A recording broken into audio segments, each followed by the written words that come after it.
Welcome to megabyte commerce classes.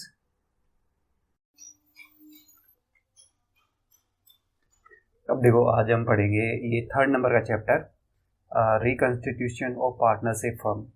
Partnership firm का पुनर्गठन। और पुनर्गठन रिकंस्टिट्यूशन किसकी वजह से?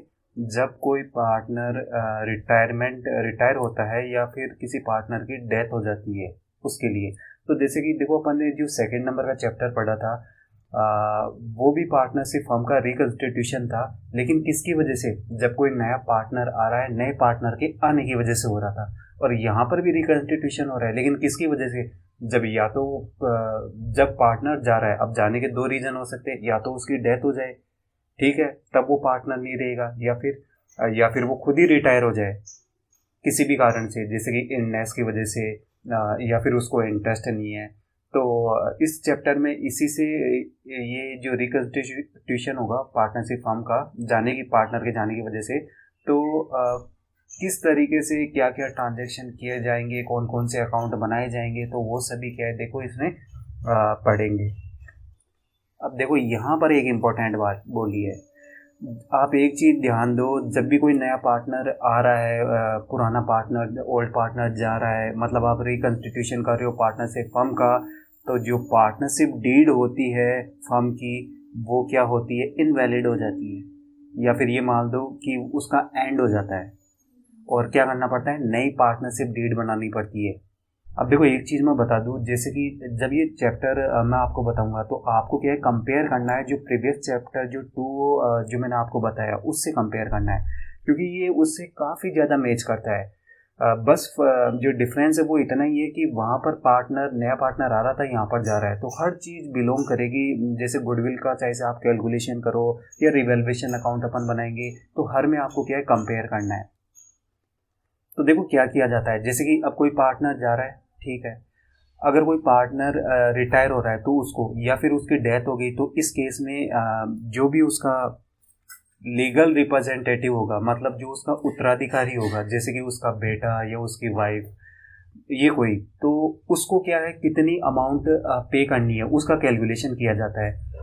मतलब कि जैसे कि गुडविल में उसका शेयर कितना है, कंपनी के फर्म के पास जो भी रिटेन्ड अर्निंग है, जैसे कि जनरल रिजर्व है, उसका एडजस्टमेंट करना, रिवेल्वेशन अकाउंट बनाने पे कितना गेन हुआ है, तो उसमें उसका शेयर कितना बनता है जाने वाले पार्टनर का, तो ये सारी कैलकुलेशन करनी पड़ती है। उसकी जो कैपिटल है वो कितनी है, तो ये सब क्या है, और सारी कैलकुलेशन करनी पड़ती है।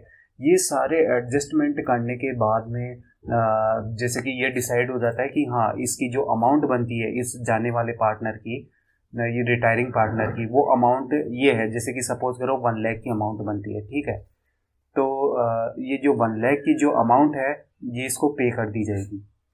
और जो ओल्ड पार्टनर्स होंगे वो डिसाइड करेंगे कि हमारा नया शेयरिंग रेशियो क्या होगा, हमारी कैपिटल कितनी होगी, तो ये सब इसमें क्या होता है, डिसाइड किया जाता है। अब देखो, अगला पॉइंट देखते हैं, 3.1। जो भी पार्टनर रिटायर हो रहा है, या जिसकी डेथ हो गई है, उस पार्टनर को कितनी अमाउंट पे करनी है, तो इसके कैलकुलेशन के लिए कौन कौन सी आइटम्स को क्या है, कंसिडर किया जाता है, मतलब जिनके बेस के ऊपर कैलकुलेशन की जाती है कि हाँ, इस रिटायरिंग पार्टनर को इतनी अमाउंट पे करनी है, तो वो कौन कौन से हैं? तो देखो, यहाँ पर जो ये आइटम्स दी हुई है, ये फर्स्ट से लेके ये आगे तक, तो यहाँ पर तो वो आइटम दी हुई है जिसकी वजह से ये रिटायरिंग पार्टनर की कैपिटल क्या होगी, इंक्रीज होगी। और नेक्स्ट पेज के ऊपर जैसे आप यहाँ से देखोगे, ये फर्स्ट नंबर के पॉइंट से, तो यहाँ पर वो सारी आइटम्स दी हुई है जिसकी की वजह से इसकी जो रिटायरिंग पार्टनर की कैपिटल क्या होगी, कम होगी। तो देखो, मैं दोनों को साथ में लेके चलूँगा, साथ में एक्सप्लेन करूँगा इसको। अब देखो, यहाँ पर ये बोल रहा है कि रिटायरिंग पार्टनर का कैपिटल अकाउंट का जो भी CR बैलेंस है, उतनी अमाउंट इसको देनी पड़ेगी, ठीक है। तो और दूसरे नंबर पे पॉइंट पे बोल रहा है कि जो करंट अकाउंट है रिटायरिंग पार्टनर का, अगर उसका CR बैलेंस जिस भी अमाउंट से शो करना है, वो अमाउंट भी देनी पड़ेगी। लेकिन देखो, जैसा कि हमने ऑलरेडी पहले पढ़ा कि इसका तो CR DR कुछ भी बैलेंस हो सकता है। तो देखो, अगर करंट अकाउंट का DR बैलेंस है ना, जैसे यहाँ पर देखो, ये फर्स्ट नंबर सेकंड पेज पे पॉइंट पे, अगर DR बैलेंस है, इसका क्या मतलब है, उतनी अमाउंट इसकी कम हो जाएगी, या यूं बोल दो, उतनी अमाउंट ये रिटायरिंग पार्टनर किसको देगा, फर्म को देगा। थर्ड नंबर का आप पॉइंट देखो, जो भी गुडविल में उसका शेयर बनता है उसकी अमाउंट उसे देनी पड़ेगी। अब यहाँ पर देखो एक चीज़ ध्यान दो, इससे कोई लेना देना नहीं है कि गुडविल को आपने बैलेंस शीट में शो किया हुआ है या नहीं किया हुआ। जो भी गुडविल में उसका शेयर बनेगा, जो कि जो ये रिटायरिंग पार्टनर है इसका प्रॉफिट में कितना शेयर है उसके बेस पे कैलकुलेशन होगा, तो वो अमाउंट इसे देनी पड़ेगी। लेकिन देखो यहाँ पर जो इसने दिया है सेकंड नंबर के पॉइंट में, अगर गुडविल को रिटर्न ऑफ करने की राइट ऑफ करने की जरूरत है, मतलब आपको बैलेंस शीट में उसको शो नहीं करना, राइट ऑफ करना है उसको, तो इस स्थिति में क्या होगा, उसकी जो कैपिटल होगी वो कम हो जाएगी। जो भी उसका गुडविल में शेयर था उसी के अकॉर्डिंग उसकी जो कैपिटल होगी वो कम हो जाएगी। अब इसका क्या मतलब है, इसका मतलब देखो ऐसा है कि सपोज करो जैसे कि जो फर्म की बैलेंस शीट है, बैलेंस शीट में जो असेट साइड है, तो देखो जैसे सपोज करो 3 पार्टनर है ABC, उनका शेयरिंग जो रेशियो है वो 1:1 का है, ठीक है, और ये इनकी बैलेंस शीट है। और जो C है वो देखो रिटायर होने वाला है, ठीक है, C के रिटायर होने से जस्ट पहले की ये बैलेंस शीट है। ये जो असेट साइड है, असेट साइड में देखो गुडविल की आइटम है और गुडविल को आपने शो कर रखा है 9,000 से, ठीक है। अब बाद में जब जैसे कि ये C जो है रिटायर होने वाला है, तब रिवेल्युएशन अकाउंट बनाएंगे, मतलब जितने भी असेट्स और लाइबिलिटी है सबका रिवेल्युएट करेंगे, और रिवेल्युएशन पे सपोज करो पता चलता है कि गुडविल की तो कोई अमाउंट है ही नहीं, ठीक है, मतलब गुडविल की कोई अमाउंट नहीं है, मतलब इसकी वैल्यू जो है गुडविल की वो अब कितनी है, 0 है। तो मतलब आपको गुडविल का अकाउंट क्लोज करना है, आपको इसको बैलेंस शीट में शो नहीं करना, तो इसके लिए फिर आप क्या एंट्री पास करोगे, तो देखो फिर आप ये वाली एंट्री पास करोगे, तो ये तो लॉस हो गया, इस वजह से गुडविल को आप क्या कर दोगे, CR कर दोगे 9,000 से, जिससे क्या होगा, ये गुडविल का अकाउंट क्लोज हो जाएगा और अब बैलेंस शीट में शो नहीं होगा। और A, B और C को जो ये लॉस हुआ है 9,000 का, वो डिस्ट्रीब्यूट कर देंगे इनके शेयरिंग रेशियो में जो कि 1:1 का है, ठीक है। तो तीनों की कैपिटल क्या होगी, 3,000 से क्या होगी, कम हो जाएगी।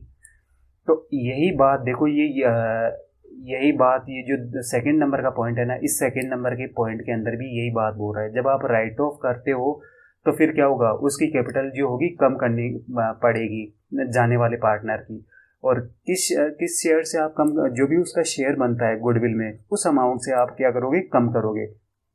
जैसे इस एग्जाम्पल में किस अमाउंट से होगी, ये जाने वाला पार्टनर C है तो 3,000 से कम होगी। अगला 4 नंबर का पॉइंट देखो, जो भी एक्यूमुलेट प्रॉफिट कर रखे हैं फर्म ने उसमें उसका कितना शेयर बनता है वो उसे देना है। जैसे सपोज करो बैलेंस शीट के अंदर क्या है, जनरल रिजर्व शो किया हुआ है, ठीक है, या फिर मान लो P&L का CR बैलेंस शो किया हुआ है, तो ये क्या है, ये एक्यूमुलेटेड प्रॉफिट होते हैं, या तो इनको क्या करना होता है, ये जितने भी प्रॉफिट है उस प्रॉफिट में जाने वाला जो पार्टनर है, रिटायरिंग जो पार्टनर है, उसका शेयर कितना है उतनी अमाउंट आप कैलकुलेट करो और उतनी अमाउंट उसको आपको देनी पड़ेगी। ऐसे ही देखो ये यहाँ पर थर्ड नंबर का पॉइंट है, अगर एक्यूमुलेटेड लॉस है, जैसे कि P&L का DR बैलेंस है, तो ये क्या हुआ, P&L का DR बैलेंस एक्यूमुलेट लॉस ही शो करता है अगर आपने इसको बैलेंस शीट के मतलब असेट साइड में शो किया हुआ है तो ये जो एक्यूमुलेट लॉस है, इस एक्यूमुलेट लॉस में रिटायरिंग पार्टनर का कितना शेयर है, जितना भी शेयर बनता है उतनी ही अमाउंट इसको रिटायरिंग पार्टनर को क्या कम दी जाएगी, या फिर ऐसे बोल दो आप कि उतनी अमाउंट फर्म क्या करेगी, इस रिटायरिंग पार्टनर से लेगी। अब देखो 5th नंबर का पॉइंट, ये क्या बोल रहा है, जैसे कि सेकंड नंबर के चैप्टर में अपन ने वो रिवेल्युएशन अकाउंट पढ़ा था कि जब भी कोई नया पार्टनर आता है तो रिवेल्युएशन अकाउंट बनाया जाता है। तो देखो जब ये पार्टनर जो रिटायरिंग पार्टनर जब जाता है तो रिवेल्युएशन अकाउंट बनाया जाता है, और रिवेल्युएशन अकाउंट के बनाने पे जैसे कि सपोज करो इसका जो बैलेंस है वो CR बैलेंस है, तो CR बैलेंस का जैसे मैंने और बताया था कि ये गेन हुआ है, मतलब प्रॉफिट हुआ है, तो इस प्रॉफिट में इस रिटायरिंग पार्टनर का कितना शेयर है, जितना भी इसका शेयर बनता है उतनी अमाउंट इसको फर्म क्या करेगी, पे करेगी। और देखो बार बार जो मैं ये बात कर रहा हूँ ना, जितना भी शेयर बनता है इस रिटायरिंग पार्टनर का, तो शेयर का क्या मतलब है, जो भी इन पार्टनर्स का रेशियो है, मैं उसकी बात कर रहा हूँ, उसमें रिटायरिंग पार्टनर का कितना शेयर है। जैसे कि फर्म है, फर्म में 3 पार्टनर है ABC, C क्या है, रिटायर हो रहा है, और इनका सपोज करो जो शेयरिंग रेशियो है वो 5, 6 और 7 का है। तो मैं बात कर रहा हूँ जैसे कि इसका जो शेयर कितना है रिटायरिंग पार्टनर का 7 का, तो मैं इस 7 की बात कर रहा हूँ, इसके रेफरेंस में बात कर रहा हूँ। देखो नेक्स्ट पेज पे ये पॉइंट नंबर 4 वही रिवेल्युएशन। अब देखो सपोज करो रिवेल्युएशन अकाउंट जब बनाते हैं, जब ये रिटायरिंग पार्टनर जाता है तब, और रिवेल्युएशन अकाउंट का डीआर बैलेंस होता है, तो इसका मतलब तो ये हुआ कि ये लॉस हो गया। तो इस लॉस में रिटायरिंग पार्टनर का जो भी शेयर है उतनी ही अमाउंट इसको क्या की जाएगी, कम दी जाएगी। अब देखो ये 6 नंबर के पॉइंट में बोल रहा है कि सपोज करो फाइनेंशियल ईयर के बीच में क्या होता है, वो पार्टनर रिटायर होता है या उसकी डेथ हो जाती है। अगर फाइनेंशियल ईयर के बीच में ही रिटायर हो रहा है तो देखो जिस दिन ये रिटायर हुआ या जिस दिन इसकी डेट हुई, फाइनेंशियल ईयर के बिगिनिंग से लेके जिस दिन इसकी डेट होती है उस दिन तक फर्म को कितना प्रॉफिट हुआ, ठीक है, उस प्रॉफिट का आप कैलकुलेशन करोगे और उस प्रॉफिट में जितना भी शेयर इस रिटायरिंग पार्टनर का बनेगा उतनी अमाउंट आप इसको दोगे, मतलब उतनी अमाउंट फर्म देगी इसको। अब देखो सेम सी बात ये पॉइंट नंबर 5 में बोल रहा है। अगर सपोज करो फाइनेंशियल ईयर के बिगिनिंग से लेके, है ना, और फाइनेंशियल ईयर की उस डेट तक जिस डेट को मतलब पार्टनर या तो रिटायर हुआ है या उसकी डेथ हुई है, अगर उस टाइम तक जैसे फर्म को अगर लॉस हुआ है, प्रॉफिट नहीं हुआ, लॉस हुआ है, तो उस लॉस के अंदर इस रिटायरिंग पार्टनर का कितना शेयर है उतनी अमाउंट इसको क्या होगी, कम दी जाएगी। तो देखो जैसे मैं एक एग्जांपल देता हूँ, फर्म में 3 पार्टनर है ए बी सी, जो रिटायरिंग पार्टनर है वो सी है या जिसकी डेथ होगी वो सी है, ठीक है। इनका जो शेयरिंग रेशियो है वो 1:1 का है, और इनका जो फाइनेंशियल ईयर है वो देखो 1 अप्रैल 2017 से शुरू होके एंड हो रहा है 31 मार्च 2018 को, ठीक है, मतलब अप्रैल से मार्च का इनका फाइनेंशियल ईयर होता है। अब क्या है, जैसे कि ये जो सी है, सी सपोज करो रिटायर होता है 20 दिसंबर 2017 को, तो ये तो देखो फाइनेंशियल ईयर के बीच में ही रिटायर हो रहा है। तो फिर क्या करेंगे, 1 अप्रैल 2017 से लेके 20 दिसंबर 2017 तक का लॉस कैलकुलेट करेंगे कि फर्म को लॉस कितना हुआ है। अब सपोज करो जैसे कि जो लॉस हुआ है वो 50,000 का हुआ है, या फिर आप सपोज करो 30,000 का हुआ है, ठीक है, लॉस 30,000 का हुआ है। तो 30,000 में सी का शेयर कितना है, जो सी का शेयर होगा वो 10,000 का हो जाएगा। मतलब जो ये जाने वाला पार्टनर है सी, उसकी कैपिटल उसको 10,000 कम पे किए जाएंगे, इसका मतलब ये हुआ। अब सपोज करो इस लॉस के बजाय प्रॉफिट होता, और प्रॉफिट वही होता 30,000 का ही होता, तो इसका मतलब ये होता कि इस सी को जो कि रिटायरिंग पार्टनर है उसको 10,000 की अमाउंट इसे पे करनी पड़ती, जो कि फर्म पे करती। अब देखो ये 7 नंबर का पॉइंट, अगर पार्टनरशिप डीड में ऐसा लिखा हुआ है कि कैपिटल के ऊपर इंटरेस्ट पे किया जाएगा, तो ये जो पार्टनर रिटायर हो रहा है, अगर ये जैसे कि फाइनेंशियल ईयर के बीच में ही रिटायर होता है, तो फाइनेंशियल ईयर के बिगिनिंग से लेके जिस डेट को ये रिटायर हो रहा है उस दिन तक का इसकी कैपिटल के ऊपर इंटरेस्ट कैलकुलेट किया जाएगा और उतनी अमाउंट इसे क्या की जाएगी, पे की जाएगी। जैसे कि वही देखो पुराना वाला एग्जांपल, जैसे कि फाइनेंशियल ईयर 1 अप्रैल को स्टार्ट हो रहा है और ये 20 दिसंबर को क्या हो रहा है, रिटायर हो रहा है, ये इसकी डेथ हो जाती है। तो 1 अप्रैल से लेके 20 दिसंबर तक का इसकी कैपिटल के ऊपर इंटरेस्ट कैलकुलेट करेंगे और फर्म इसे पे करेगी।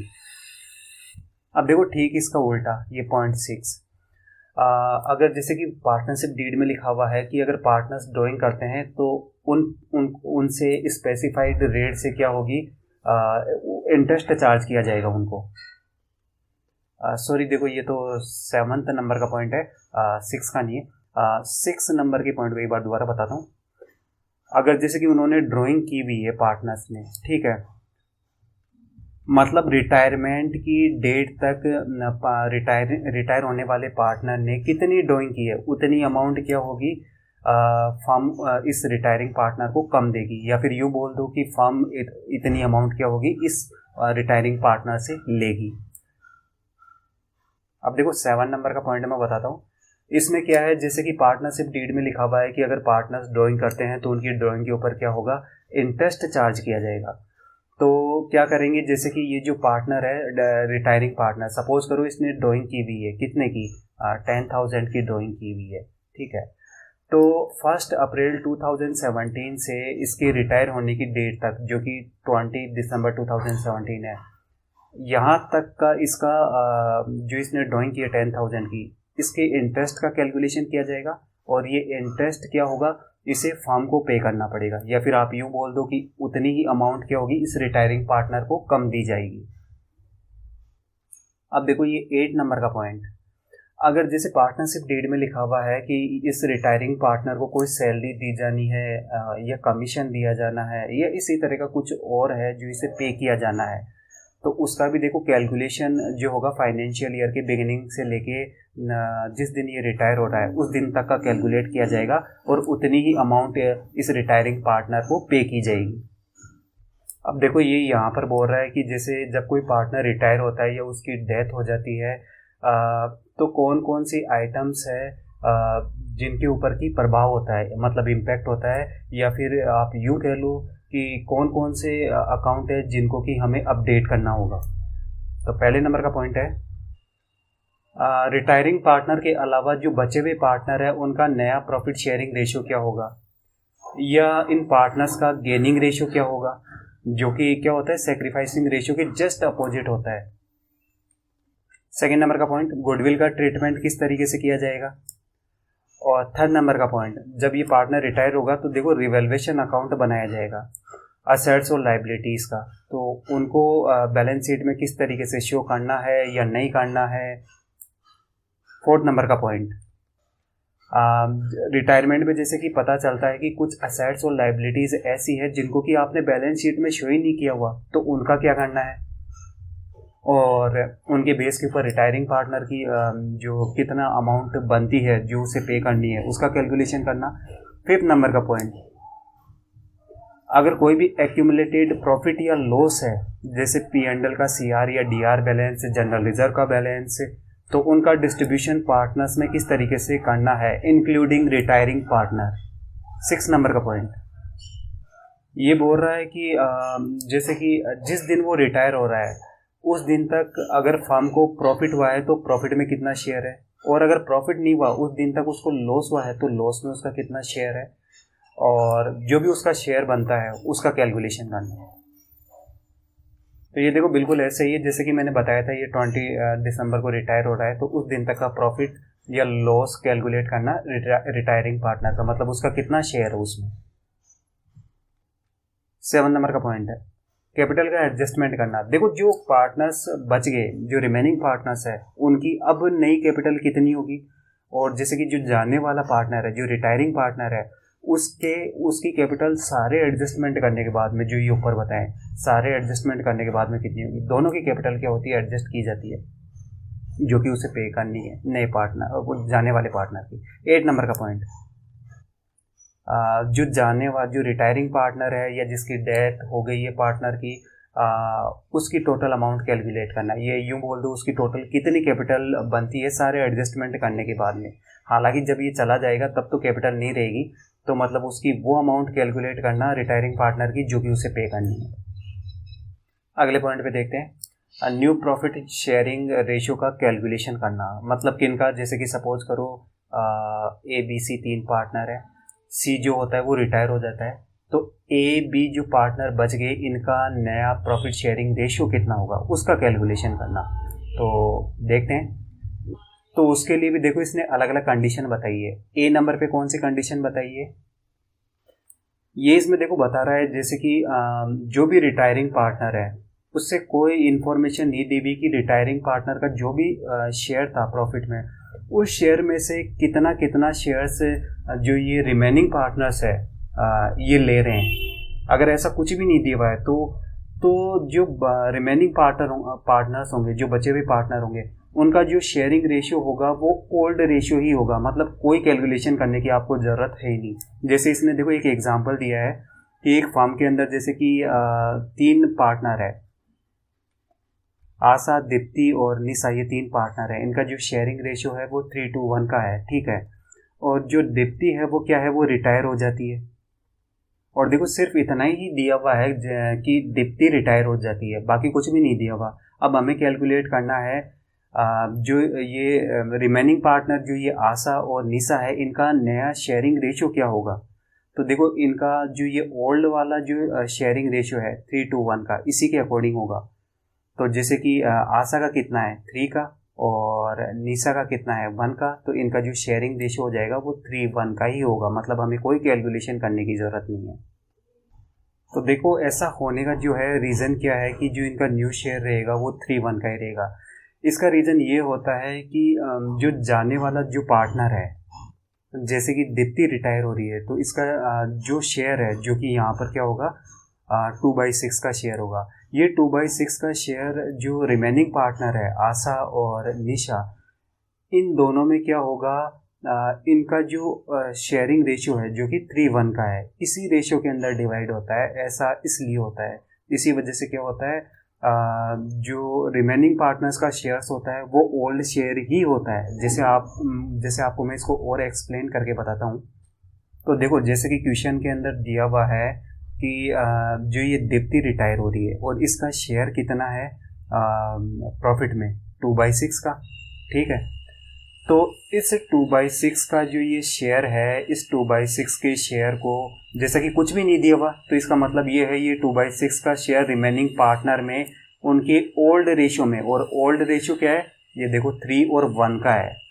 तो इस 3:1 में क्या करना है, डिवाइड करना है। तो मतलब 2/6 का जो शेयर है जो कि रिटायरिंग पार्टनर का है, इसको डिस्ट्रीब्यूट करना है ओल्ड पार्टनर्स में इनके ओल्ड रेशियो के अंदर।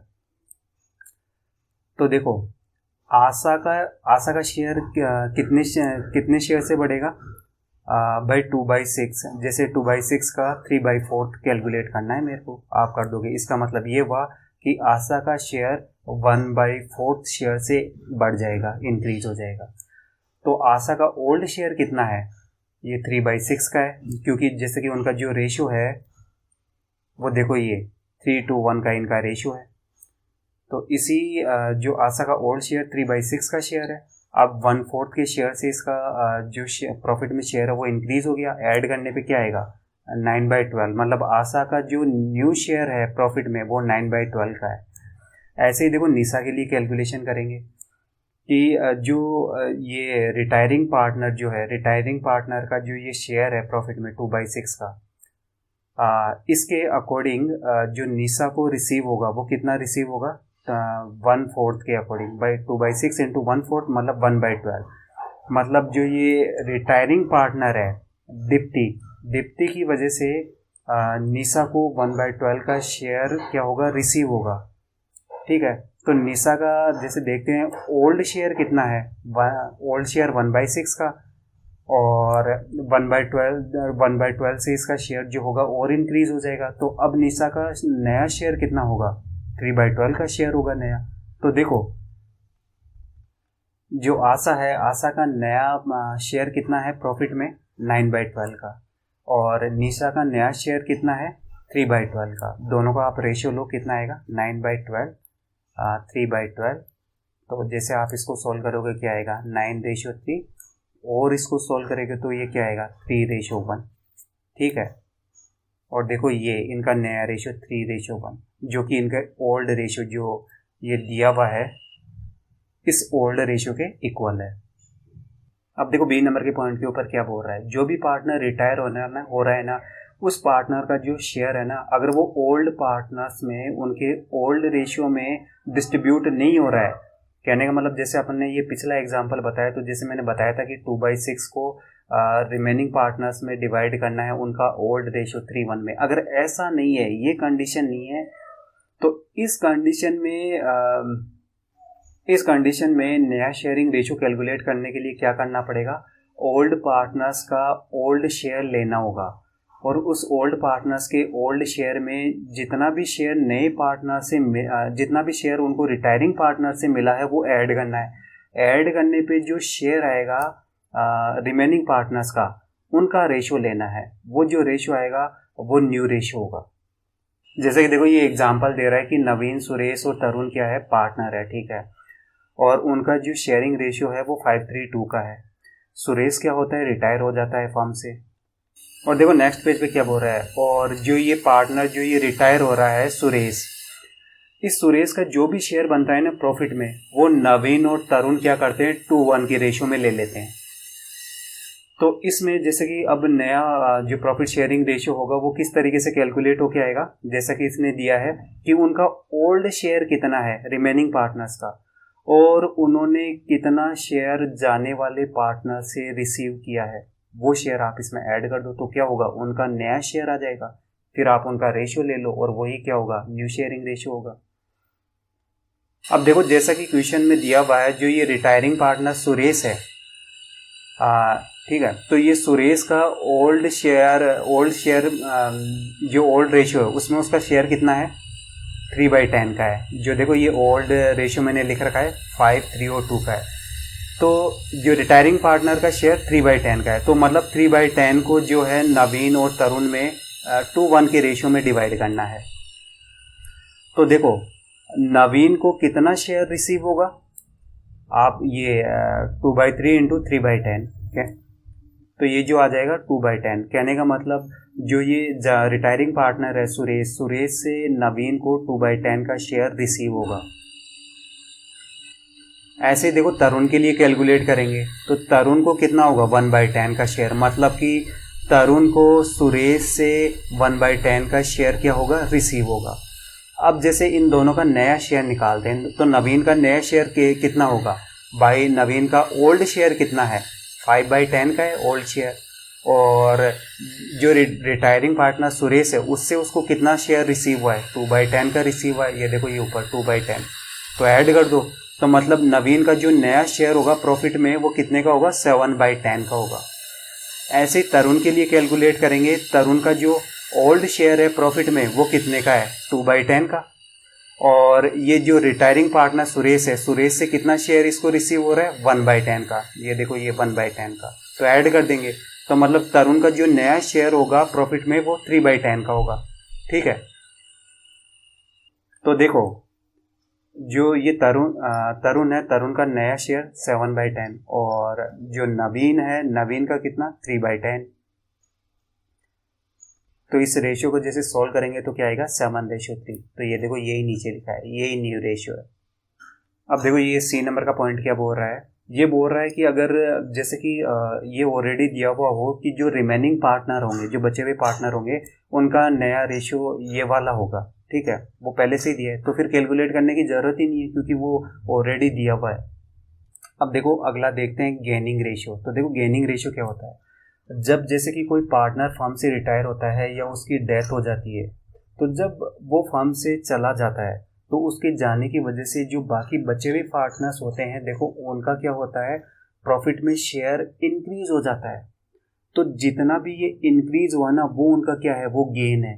और जिन जिन पार्टनरों को गेन हो रहा है जितना जितना शेयर, अगर आप उनका रेशियो लोगे तो उसी को कहा जाता है गेनिंग रेशियो। अब देखो एक और देखो, आप ये बिल्कुल अपोजिट होता है, जैसे सेकंड नंबर का चैप्टर अपन ने पढ़ा, उसमें अपन ने सैक्रिफाइसिंग रेशियो कैलकुलेट किया था, तो ये जस्ट अपोजिट होता है उसका। उसमें क्या होता था, नया पार्टनर आता था तो आने की वजह से क्या होता था, जो ओल्ड पार्टनर्स हुआ करते थे उनका प्रॉफिट में जो शेयर हुआ करता था वो कम हो जाता था, तो उन्होंने सेक्रीफाइस कर दिया। तो जितना भी शेयर कम होता है उनका जो अपन रेशियो लेते थे उसको सैक्रिफाइसिंग रेशियो कहते थे। तो ये जस्ट अपोजिट है सैक्रिफाइसिंग रेशियो का। अब देखो एक इम्पोर्टेंट बात है कि ये कोई ज़रूरी नहीं है, जैसा कि मैंने आपको सैक्रिफाइसिंग रेशियो जो ये सेकंड नंबर का चैप्टर था वहाँ पर भी बताया था कि ये कोई ज़रूरी नहीं है कि अगर कोई नया पार्टनर आ रहा है तो जो ओल्ड पार्टनर्स है वो हमेशा सेक्रीफाइस ही करेंगे। ऐसा हो सकता है कि उन ओल्ड पार्टनर्स में से कुछ पार्टनर, मतलब एक या एक से ज़्यादा पार्टनर को या तो उसने सेक्रीफाइस किया ही नहीं या फिर सेक्रीफाइस नहीं हो रहा बल्कि उल्टा उसको गेन हो रहा है। तो सेम सी जो कंडीशन है वो यहाँ पर गेनिंग रेशियो में भी हो सकती है। कहने का मतलब कि अगर जैसे किसी फर्म से कोई पार्टनर रिटायर हो रहा है तो ये ऐसा हमेशा नहीं होगा कि जो रिमेनिंग पार्टनर होंगे उनको हमेशा गेन ही होगा, ये ज़रूरी नहीं है। हो सकता है उन रिमेनिंग पार्टनर्स में से एक या एक से ज़्यादा पार्टनर को गेन के बजाय लॉस हो रहा है, मतलब कि मतलब कि वो सेक्रीफाइस करेंगे अपने कुछ शेयर का। तो अपोजिट कंडीशन भी हो सकती है, वो डिपेंड करता है कि क्वेश्चन में नया शेयर क्या दिया हुआ है, उस ओल्ड शेयर और न्यू शेयर उसके बेस पे फिर कैलकुलेट किया जाता है कि रिमेनिंग पार्टनर ने सेक्रीफाइस किया है या रिमेनिंग पार्टनर को गेन हुआ है। अब देखो यहाँ पर ही एक बात बोल रहा है कि जैसे अगर ऑलरेडी दिया हुआ हो कि जो भी पार्टनर रिटायर हो रहा है उसका जो भी शेयर बनता है वो शेयर अगर जो रिमेनिंग पार्टनर है वो जिस भी रेशियो में ले रहे हैं, अगर वो रेशियो ऑलरेडी दिया हुआ है तो वो रेशियो ही क्या होगा, गेनिंग रेशियो होगा। जैसे कि सपोज करो कि एक फर्म में 3 पार्टनर है, ए, बी और सी। ठीक है, सी रिटायर हो रहा है और सी का जितना भी शेयर बनता है वो जितना भी शेयर बनता है वो शेयर ए और बी में 3:2 में जो होगा वो डिवाइड होगा। तो ए बी का जो गेनिंग रेशियो होगा वो 3:2 का ही होगा, हमें कैलकुलेट करने की ज़रूरत ही नहीं है।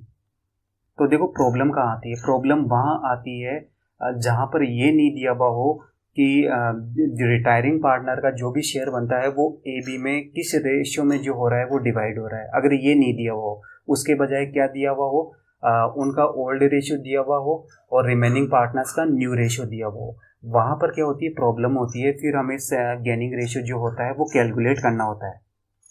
और वो देखो किस तरीके से कैलकुलेट किया जाता है, जो भी रिमेनिंग पार्टनर्स होते हैं उनके न्यू शेयर में से ओल्ड शेयर को लेस कर दिया जाता है।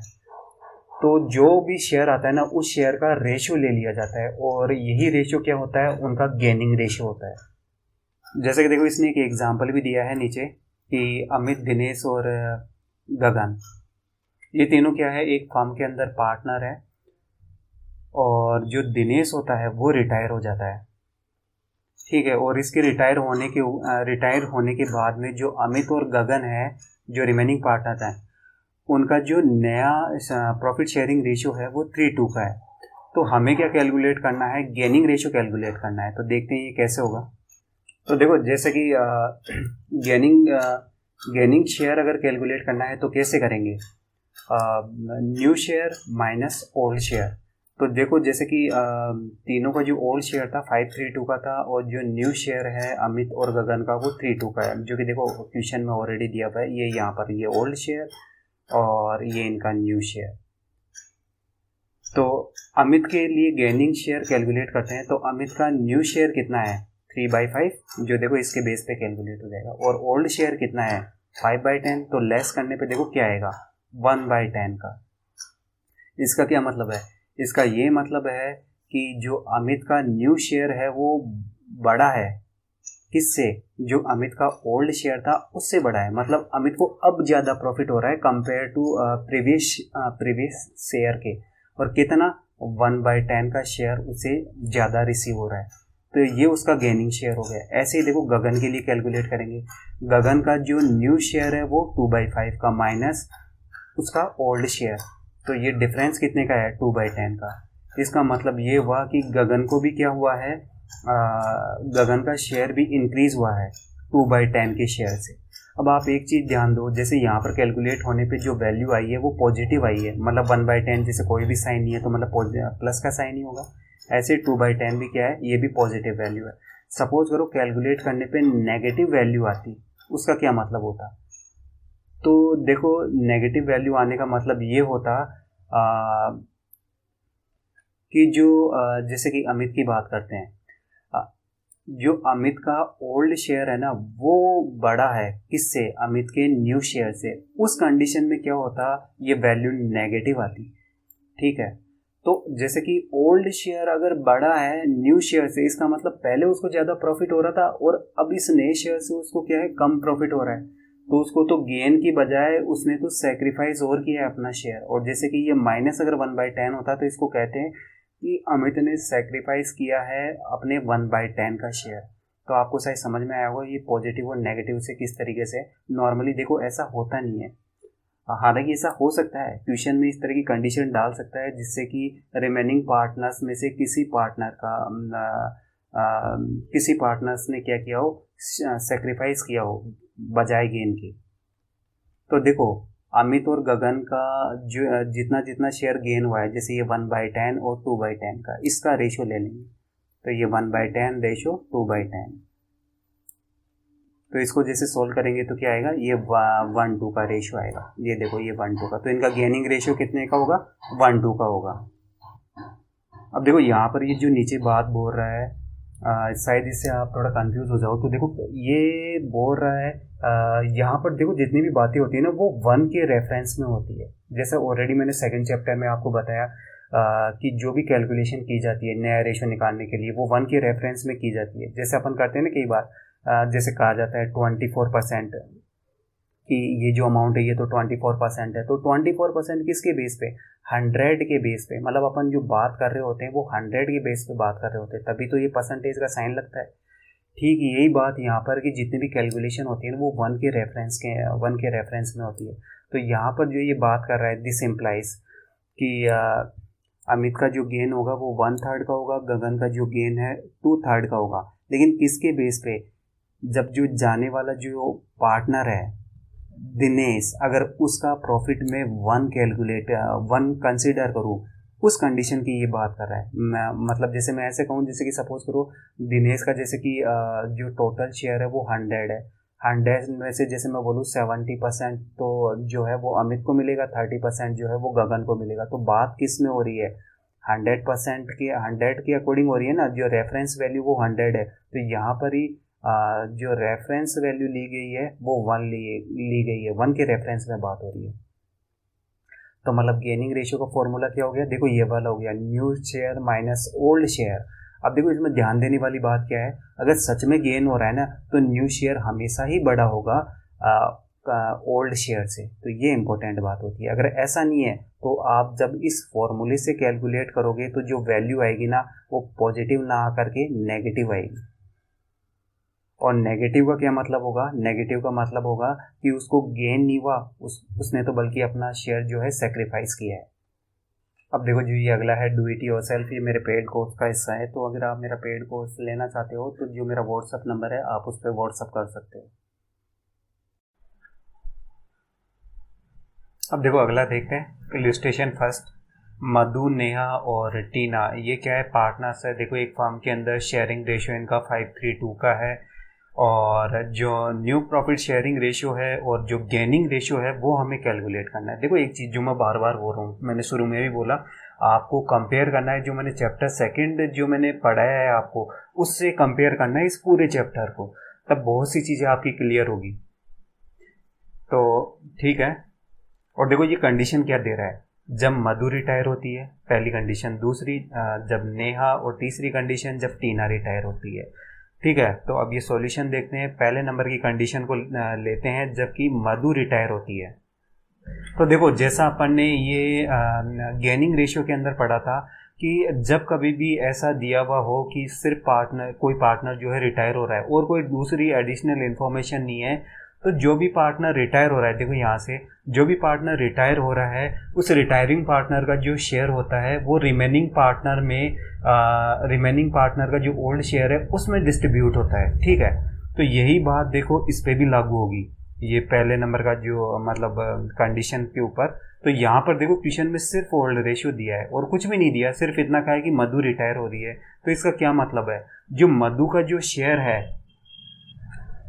जो कि कितना होगा, 5/10 का है, तो इस 5/10 के शेयर को जो रिमेनिंग पार्टनर है नेहा और टीना, उनके ओल्ड रेशियो में डिस्ट्रीब्यूट कर दिया जाएगा।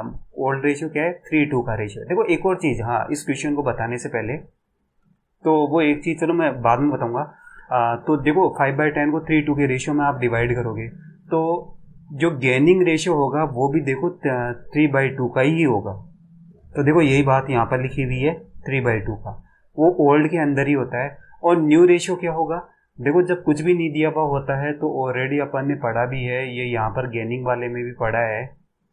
और देखो जो ये पीछे न्यू प्रॉफिट शेयरिंग रेशियो है, इसमें भी पहली कंडीशन में अपन ने पढ़ा था कि जब कभी भी ये दिया हुआ हो कि कोई पार्टनर रिटायर हो रहा है और ओल्ड रेशियो दिया हुआ हो, तो उस केस में भी जो न्यू रेशियो होता है ना वो रिमेनिंग पार्टनर्स का जो ओल्ड रेशियो होता है वही होता है। तो यहाँ पर जैसे कि हम देखेंगे कि जो रिमेनिंग पार्टनर है ये नेहा और टीना, इनका ओल्ड रेशियो क्या है, 3:2 का, और यही इनका क्या होगा, न्यू रेशियो होगा। तो बस आपको तो ये 2 पॉइंटों पे ध्यान रखना है, एक इस वाले पॉइंट पे और ये दूसरा गेनिंग रेशियो, ये इसी के अकॉर्डिंग कैलकुलेशन कर रहे हैं अपन। अब देखो सेकंड नंबर की कंडीशन देखते हैं, जब नेहा रिटायर होती है। तो देखो ये भी सेम सा है, कुछ भी अलग नहीं है, ये बिल्कुल पहले वाले की तरह ही सोल्व होगा। बस फर्क इतना है कि पहले मधु रिटायर हो रही थी, अब जो रिटायर होने वाला पार्टनर कौन है, नेहा है। तो देखो इस कंडीशन में भी क्या होगा, ओल्ड शेयर के अंदर नेहा का जो शेयर था वो कितने का था, ये हो गया 3/10 का शेयर था। मतलब नेहा जो है वो 3/10 का शेयर छोड़ के चली जाती है, ठीक है। और वो जो डिवाइड होगा वो रिमेनिंग पार्टनर, मतलब कि मधु और ये टीना, मधु और टीना में डिवाइड होगा। और किस रेशियो में डिवाइड होगा, जो भी इनका शेयर था ओल्ड शेयर उसी में होगा। और ये कितने मधु और टीना का ओल्ड शेयर कितने का है, शेयरिंग रेशियो 5:2 का है, जो इस ओल्ड शेयर को देखने से पता चलेगा। मतलब ये 3/10 का जो शेयर है वो आप डिवाइड कर दोगे मधु में और टीना में, इनका जो शेयरिंग रेशियो है 5:2 का, उसमें आप डिवाइड कर दोगे। तो देखो जैसा अपन ने ऑलरेडी पता कि जाने वाला पार्टनर अपना शेयर जिस भी रेशियो में बाकी रिमेनिंग पार्टनर्स को देता है, तो वो जो उनके शेयर का जो रेशियो होता है वो ही गेनिंग रेशियो होता है। तो ये 5/2 ही क्या होगा, गेनिंग रेशियो होगा। तो देखो ये यहाँ पर दिया हुआ है गेनिंग रेशियो 5/2 का। और जैसा कि अपन ने देखो यहाँ पर न्यू प्रॉफिट शेयरिंग रेशियो के अंदर पढ़ा कि वो क्या, कि जब सिर्फ इतना ही दिया हो कि पार्टनर जा रहा है तो रिमेनिंग पार्टनर का जो न्यू शेयर होगा वो उनका ओल्ड शेयर ही होगा। और देखो जो रिमेनिंग पार्टनर मधु और टीना है उनका ओल्ड शेयर क्या है, 5 और 2 का। तो जो इनका न्यू शेयर होगा वो भी 5:2 का होगा। तीसरी कंडीशन ये भी बिल्कुल वैसा ही है। अब देखो टीना रिटायर हो रही है, अब टीना रिटायर हो रही है तो टीना का जो शेयर है वो कितने का है, 2/10 का। मतलब ये 2/10 के जो शेयर को है वो जो रिमेनिंग पार्टनर है मधु और नेहा, इसमें जो होगा डिवाइड हो जाएगा ये। और किस रेशियो के अंदर होगा, ये होगा देखो 5:3 के रेशियो के अंदर होगा, जो इस रेशियो को देखने से पता चल रहा है, ठीक है। तो इनका जो गेनिंग रेशियो होगा वो भी 5:3 का होगा, और जो इनका न्यू रेशियो होगा वो भी देखो 5:3 का होगा। मतलब जो इस तरह के देखो क्वेश्चन होते हैं ना, उनके अंदर क्या होता है, गेनिंग रेशियो और जो न्यू रेशियो होता है ना, दोनों ही इक्वल होता है। कंडीशन क्या होनी चाहिए कि सिर्फ पार्टनर्स का ओल्ड शेयरिंग रेशियो दिया हुआ होता है और कुछ भी एडिशनल इंफॉर्मेशन नहीं होती, उस कंडीशन में ऐसा होता है। अब देखो इलस्ट्रेशन सेकंड देखते हैं। अलका, हरप्रीत और श्रेया क्या है, 3 पार्टनर एक फर्म के अंदर, उनका प्रॉफिट शेयरिंग रेशियो 3:1 का है। और जो अलका है वो रिटायर हो जाती है और अलका का जो भी शेयर है वो हरप्रीत और श्रेया लेती है 3:2 के रेशियो में। तो देखो हमें क्या है, न्यू प्रॉफिट शेयरिंग रेशियो जो है कैलकुलेट करना है। तो एक चीज़ तो ध्यान दो, यहाँ पर ये इलस्ट्रेशन 1 से लेके 5 तक, ये यहाँ पर क्या है, जो अपन ने ये पीछे पढ़ा ना, न्यू प्रॉफिट शेयरिंग रेशियो का टॉपिक और ये गेनिंग रेशियो का टॉपिक, तो ये जो भी मैंने आपको एक्सप्लेन किया ये आपको आना चाहिए, तभी आप समझ पाओगे ये। तो देखते हैं ये किस तरीके से सॉल्व होगा। अब देखो पहली चीज़ तो आप ये ध्यान दो, जो सेकंड नंबर के चैप्टर में मैंने रेशियो का कैलकुलेशन करना बताया था, सेक्रीफाइसिंग रेशियो कैलकुलेट करना बताया था, तो वो मैंने काफ़ी डिटेल में बताया था आपको। तो अगर आपको ये समझ में नहीं आ रहा है ये किस तरीके से न्यू रेशियो कैलकुलेट हो रहे हैं ये, तो आप मेरा सेकंड नंबर का वीडियो देखो, वहाँ पर मैंने काफ़ी अच्छे से एक्सप्लेन किया है। तो वो उसको अगर आप करोगे तो आपको ये भी समझ में आएगा कि यहाँ पर किस तरीके से कैलकुलेशन होती है। क्योंकि ये जितने भी देखो कैलकुलेशन करेंगे ना, ये इलस्ट्रेशन 1 से लेके 5 तक, ये सारी की सारी कैलकुलेशन 1 के रेफरेंस में की जाती है। आप ये चीज़ ध्यान दो, जैसे अपन 100 के रेफरेंस में करते हैं ना, जैसे मैं बोलूँ 24% है तो रेफरेंस क्या है, 100 है। ऐसे ही यहाँ पर इन ट्यूशनों में रेफरेंस क्या होता है, 100 के बजाय 1 रेफरेंस होता है, 1 का रेफरेंस होता है। अब देखो ये थोड़ा इसने गलत लिखा है, ये उल्टा लिख दिया, इसको लिखना चाहिए था gaining ratio given gaining ratio, ये नहीं आएगा। देखो ये मतलब इसे गिवन गेनिंग रेशियो लिखना चाहिए था, आगे पीछे कर दिया इसने वर्ड को। तो देखो ये गिवन गेनिंग रेशियो 3:2 का है। कैसे, जैसे कि आप क्वेश्चन के अंदर देखो ये क्या बोल रहा है कि जो जाने वाली जो पार्टनर है अलका, उसका जो भी शेयर बनता है वो लेता कौन है, हरप्रीत और श्रेया, किस रेशियो में, 3:2 के रेशियो में। तो जिस भी रेशियो में जाने वाले पार्टनर का शेयर रिमेनिंग पार्टनर लेते हैं वो ही गेनिंग रेशियो होता है। इसी वजह से ये यहाँ पर बोल रहा है कि गेनिंग रेशियो यही है जो दिया हुआ है क्वेश्चन में। अब देखो आगे ओल्ड प्रॉफिट शेयरिंग रेशियो क्या है, 3:1 का। और देखो यहाँ पर जो ये रेशियो दिया है ना, ये भी 1 के रेफरेंस में दिया है। इसका क्या मतलब है कि अगर फर्म को 1 रुपये का प्रॉफिट होता है तो उस 1 रुपये के प्रॉफिट में से जो अलका को 3/6 रुपये जो होंगे वो मिलेंगे, और जो हरप्रीत है, हरप्रीत को 2/6 रुपये मिलेंगे। ऐसे ही श्रेया को 1/6 रुपये मिलेंगे। इसका कहने का मतलब ऐसा होता है। तो कैलकुलेशन 1 के रेफरेंस में है। अब देखो यहाँ पर हरप्रीत को जो ये जाने वाली पार्टनर है अलका से कितना शेयर रिसीव होगा उसका कैलकुलेशन है। तो देखो जैसे कि जाने वाली पार्टनर जो अलका है, अलका का शेयर कितना है, 3/6 का शेयर है, और 3/6 के शेयर को 3:2 के रेशियो में डिवाइड कर रहे हैं, ठीक है। तो इसका मतलब हुआ 3/6 का जो है 3/6 का 3/5 कितना होगा वो कैलकुलेट कर लो। उतना शेयर जो होगा वो हरप्रीत को रिसीव होगा अलका से। तो 9/30 का शेयर रिसीव होगा हरप्रीत को अलका से। अब देखो इसी तरीके से श्रेया को कितना शेयर रिसीव होगा जो ये जाने वाला पार्टनर है अलका, इससे। तो अलका का उसी तरीके से अलका का शेयर कितने का, 3/6 का शेयर, 3/6 का शेयर 3/6 का 2/5 कितना होगा। ये देखो कैलकुलेशन 2 के बेस पे हो रही है। एक तो ये अलका का शेयर और दूसरा ये जो गेनिंग रेशियो है उसके बेस पे। तो ये 2/5 जैसे अपन कैलकुलेट करेंगे तो ये कितना आएगा, 6/30। मतलब कि श्रेया को अलका से 6/30 का शेयर रिसीव होगा।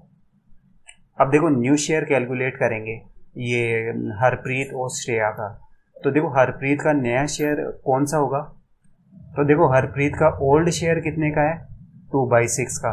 ये देखो ये यहाँ से लिया है 2/6। और जो हरप्रीत को है, जैसा अभी मैंने बताया 9/30 का शेयर अलका से रिसीव होगा, तो 9/30 और ऐड कर देते हैं। तो अब इसका नया शेयर कितने का हो गया, 9/30 का। मतलब फर्म को जितना भी प्रॉफिट होगा ना उसमें से, कहने का मतलब सॉरी, जितना क्या, जैसे फर्म को 1 रुपये का प्रॉफिट होगा ना, तो 1 रुपये के प्रॉफिट में से हरप्रीत को 9/30 रुपये रिसीव होंगे। ऐसे ही देखो श्रेया का न्यू शेयर कितना का होगा, श्रेया का ओल्ड शेयर कितने का है, 1/6 का। ये यहाँ से देखो 1/6 का। और जो ये अलका रिटायरिंग पार्टनर है उससे इसको कितना शेयर मिल रहा है, 6/30 का। तो ये 6/30 इसमें ऐड कर देंगे। इसका मतलब श्रेया का नया शेयर कितने का होगा, 11/30 का नया शेयर होगा। तो देखो ये हरप्रीत और श्रेया का जो शेयर हो गया वो ये वाला हो जाएगा। इनका जो रेशो होगा 19/30 और 11/30।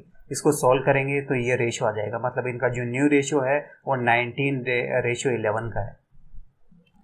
इल्यूस्ट्रेशन 3 देखते हैं अब। मुरली, नवीन और ओम प्रकाश क्या है, देखो पार्टनर से एक फर्म में, और उनका जो शेयरिंग रेशियो देखो 3812 और 18 का है जो इसने दिया है। ये देखो क्या है, ये इसने 1 के रेफरेंस के अंदर दिया है। यहाँ पर 1 के रेफरेंस में मतलब जैसे फर्म को 1 रुपये का प्रॉफिट होगा जो, तो मुरली को 3/8 रुपये रिसीव होंगे, नवीन को 1/2 रुपये रिसीव होंगे, मतलब 50 पैसे रिसीव होंगे। ऐसे ही जो ओम प्रकाश है, ओम प्रकाश को 1/8 रुपये रिसीव होंगे। 1 के रेफरेंस में किया है। अब ये बोल रहा है मुरली जो है वो रिटायर हो जाता है, ठीक है। और मुरली का जो भी शेयर है ना उसका 2/3 जो शेयर है वो देखो नवीन को रिसीव होता है, ठीक है। और बाकी जितना भी शेयर बच गया ना मुरली का, वो शेयर जो है ओम प्रकाश ले लेता है। अब देखो क्वेश्चन में हमें बोल रहा है न्यू प्रॉफिट शेयरिंग रेशियो और जो गेनिंग रेशियो है वो हमें कैलकुलेट करना है। सॉल्यूशन देखते हैं। अब देखो सबसे पहले तो ओल्ड शेयर जो है वो लिखते हैं रिमेनिंग पार्टनर का, मतलब नवीन का और ओम प्रकाश का, 1/2 और 1/8। देखो जैसा कि क्वेश्चन में दिया हुआ है ये 1/2 और 1/8 ओल्ड शेयर। अब देखो ये सेकंड नंबर के पॉइंट में क्या किया है, जो रिटायरिंग पार्टनर है मुरली से कितना शेयर नवीन को मिलेगा और कितना शेयर ओम प्रकाश को मिलेगा, इसकी कैलकुलेशन की हुई है। तो देखो इस कैलकुलेशन को करने से पहले है ना आपको एक बात समझनी होगी। जैसे ये क्या बोल रहा है कि मुरली का जो भी शेयर था ना उसका 2/3 ये किसको देता है, नवीन को देता है। अब देखो ये जब भी ऐसे बात आती है ना ये रेशियो के अंदर, तो हमेशा 1 के रेफरेंस में बात की जाती है। तो इसका क्या मतलब है, यहाँ पर इसने ऐसा माना है कि जैसे कि मुरली का जो शेयर है 1 माना है।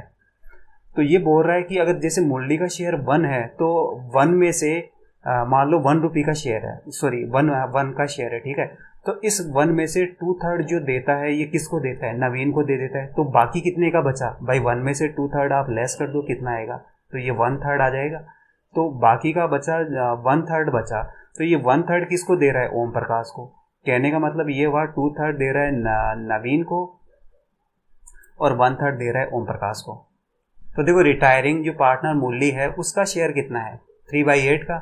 अब ये 3/8 के शेयर में से 2/3 शेयर नवीन को देता है, तो देखो कितना होगा ये 3/8 का इसका ये शेयर, और ये 2/3 इसकी कितनी वैल्यू आएगी, 2/8। मतलब आपको क्या करना है, देखो मल्टीप्लाई करना है, तो यहाँ पर ये मल्टीप्लाई हो जाएगा, दोनों को आप मल्टीप्लाई कर दो तो ये निकल के आ जाएगा 2/8।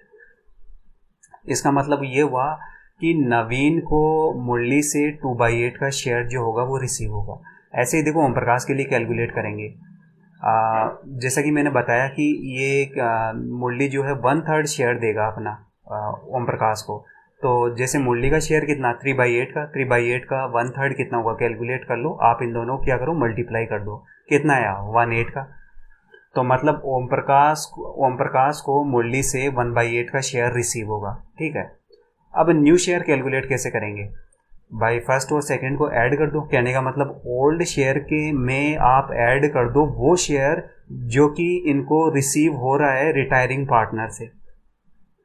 तो देखो नवीन की कैलकुलेशन देखते हैं, नवीन का ओल्ड शेयर कितना है 1/2 का, ये देखो ओल्ड शेयर ये 1/2 का, ठीक है। और जो ये मुरली है, मुरली से कितना रिसीव हुआ है 2/8 का, जो अपन ने ये देखो ऊपर कैलकुलेट किया है, आप ऐड कर दो, ठीक है। तो देखो जैसे सॉल्व करेंगे तो क्या आएगा, ये 3/4 का आ जाएगा। मतलब नवीन का जो न्यू शेयर है वो 3/4 का है।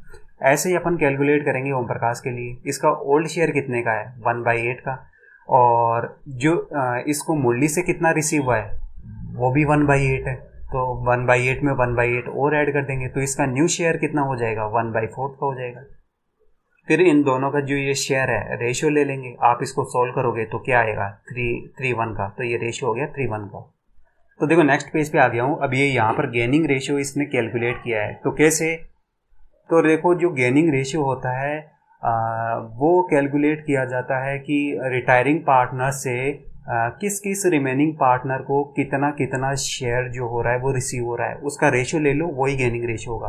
तो देखो यहाँ पर नवीन को रिटायरिंग पार्टनर मुरली से रिसीव हुआ है 2/8 का शेयर, ऐसे ही ओम प्रकाश को रिसीव हुआ है 1/8 का शेयर। तो आप इन दोनों का रेशियो ले लो, तो देखो यही काम इसने यहाँ पर किया है, ये दोनों का रेशियो ले लिया। आप इसको सॉल्व करोगे तो ये 2:1 का हो जाएगा।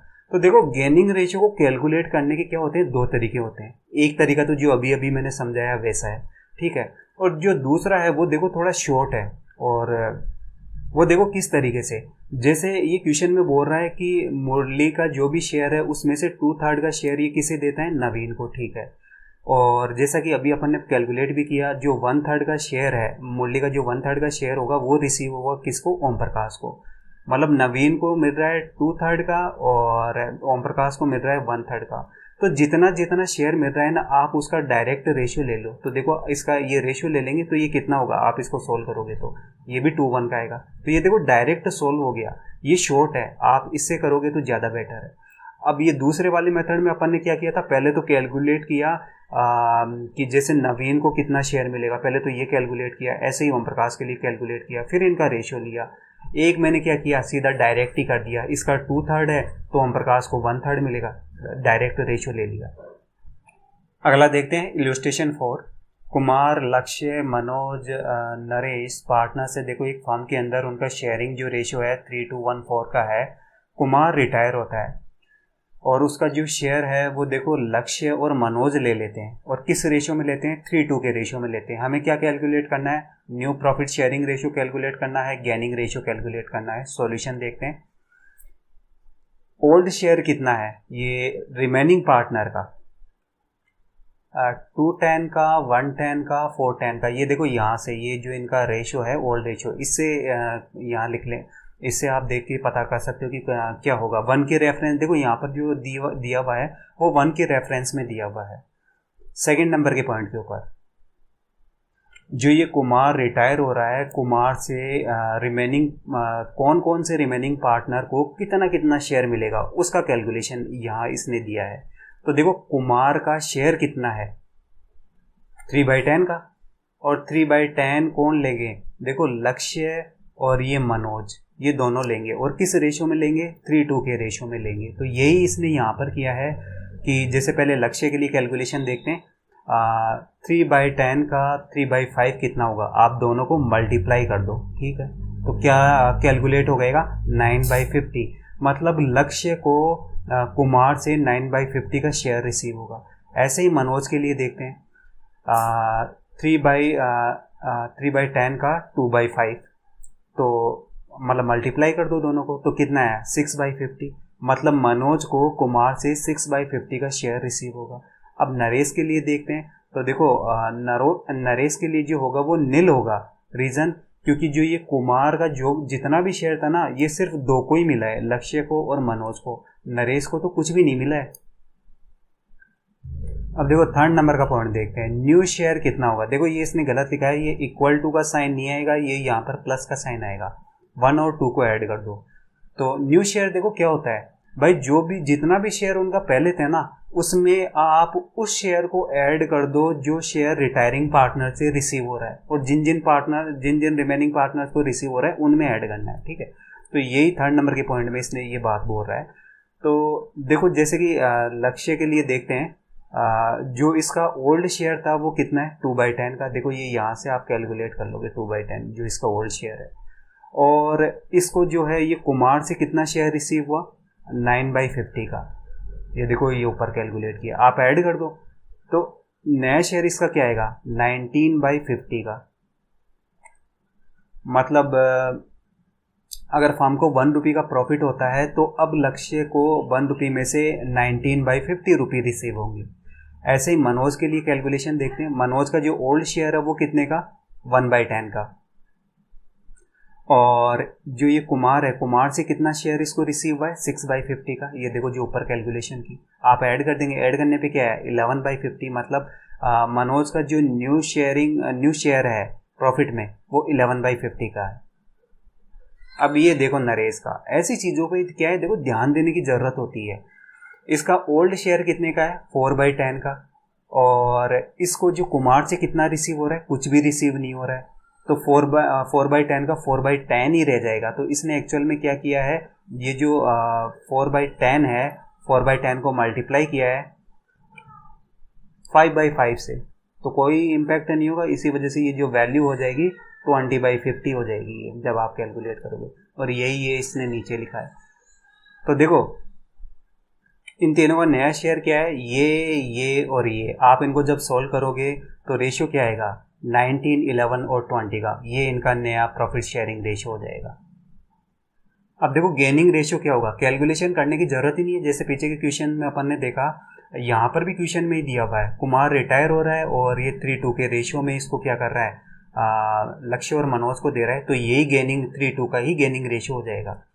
तो देखो यही 3:2 का हो गया, और देखो ये जो जीरो है, ये जीरो ये नरेश के लिए है क्योंकि उसको कुछ रिसीव ही नहीं हुआ, तो कैलकुलेशन करने की ज़रूरत ही नहीं है, गेनिंग रेशियो 3:0 का ये हो जाएगा।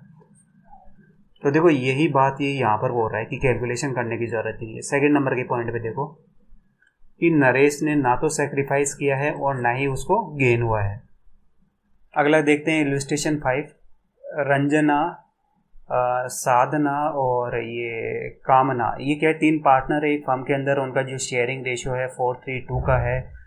और रंजना रिटायर होती है, साधना और कामना जो है वो डिसाइड करती है कि जो उनका न्यू प्रॉफिट शेयरिंग रेशियो होगा वो 5:3 का होगा, और हमें जो है गेनिंग रेशियो कैलकुलेट करना है। सॉल्यूशन देखते हैं।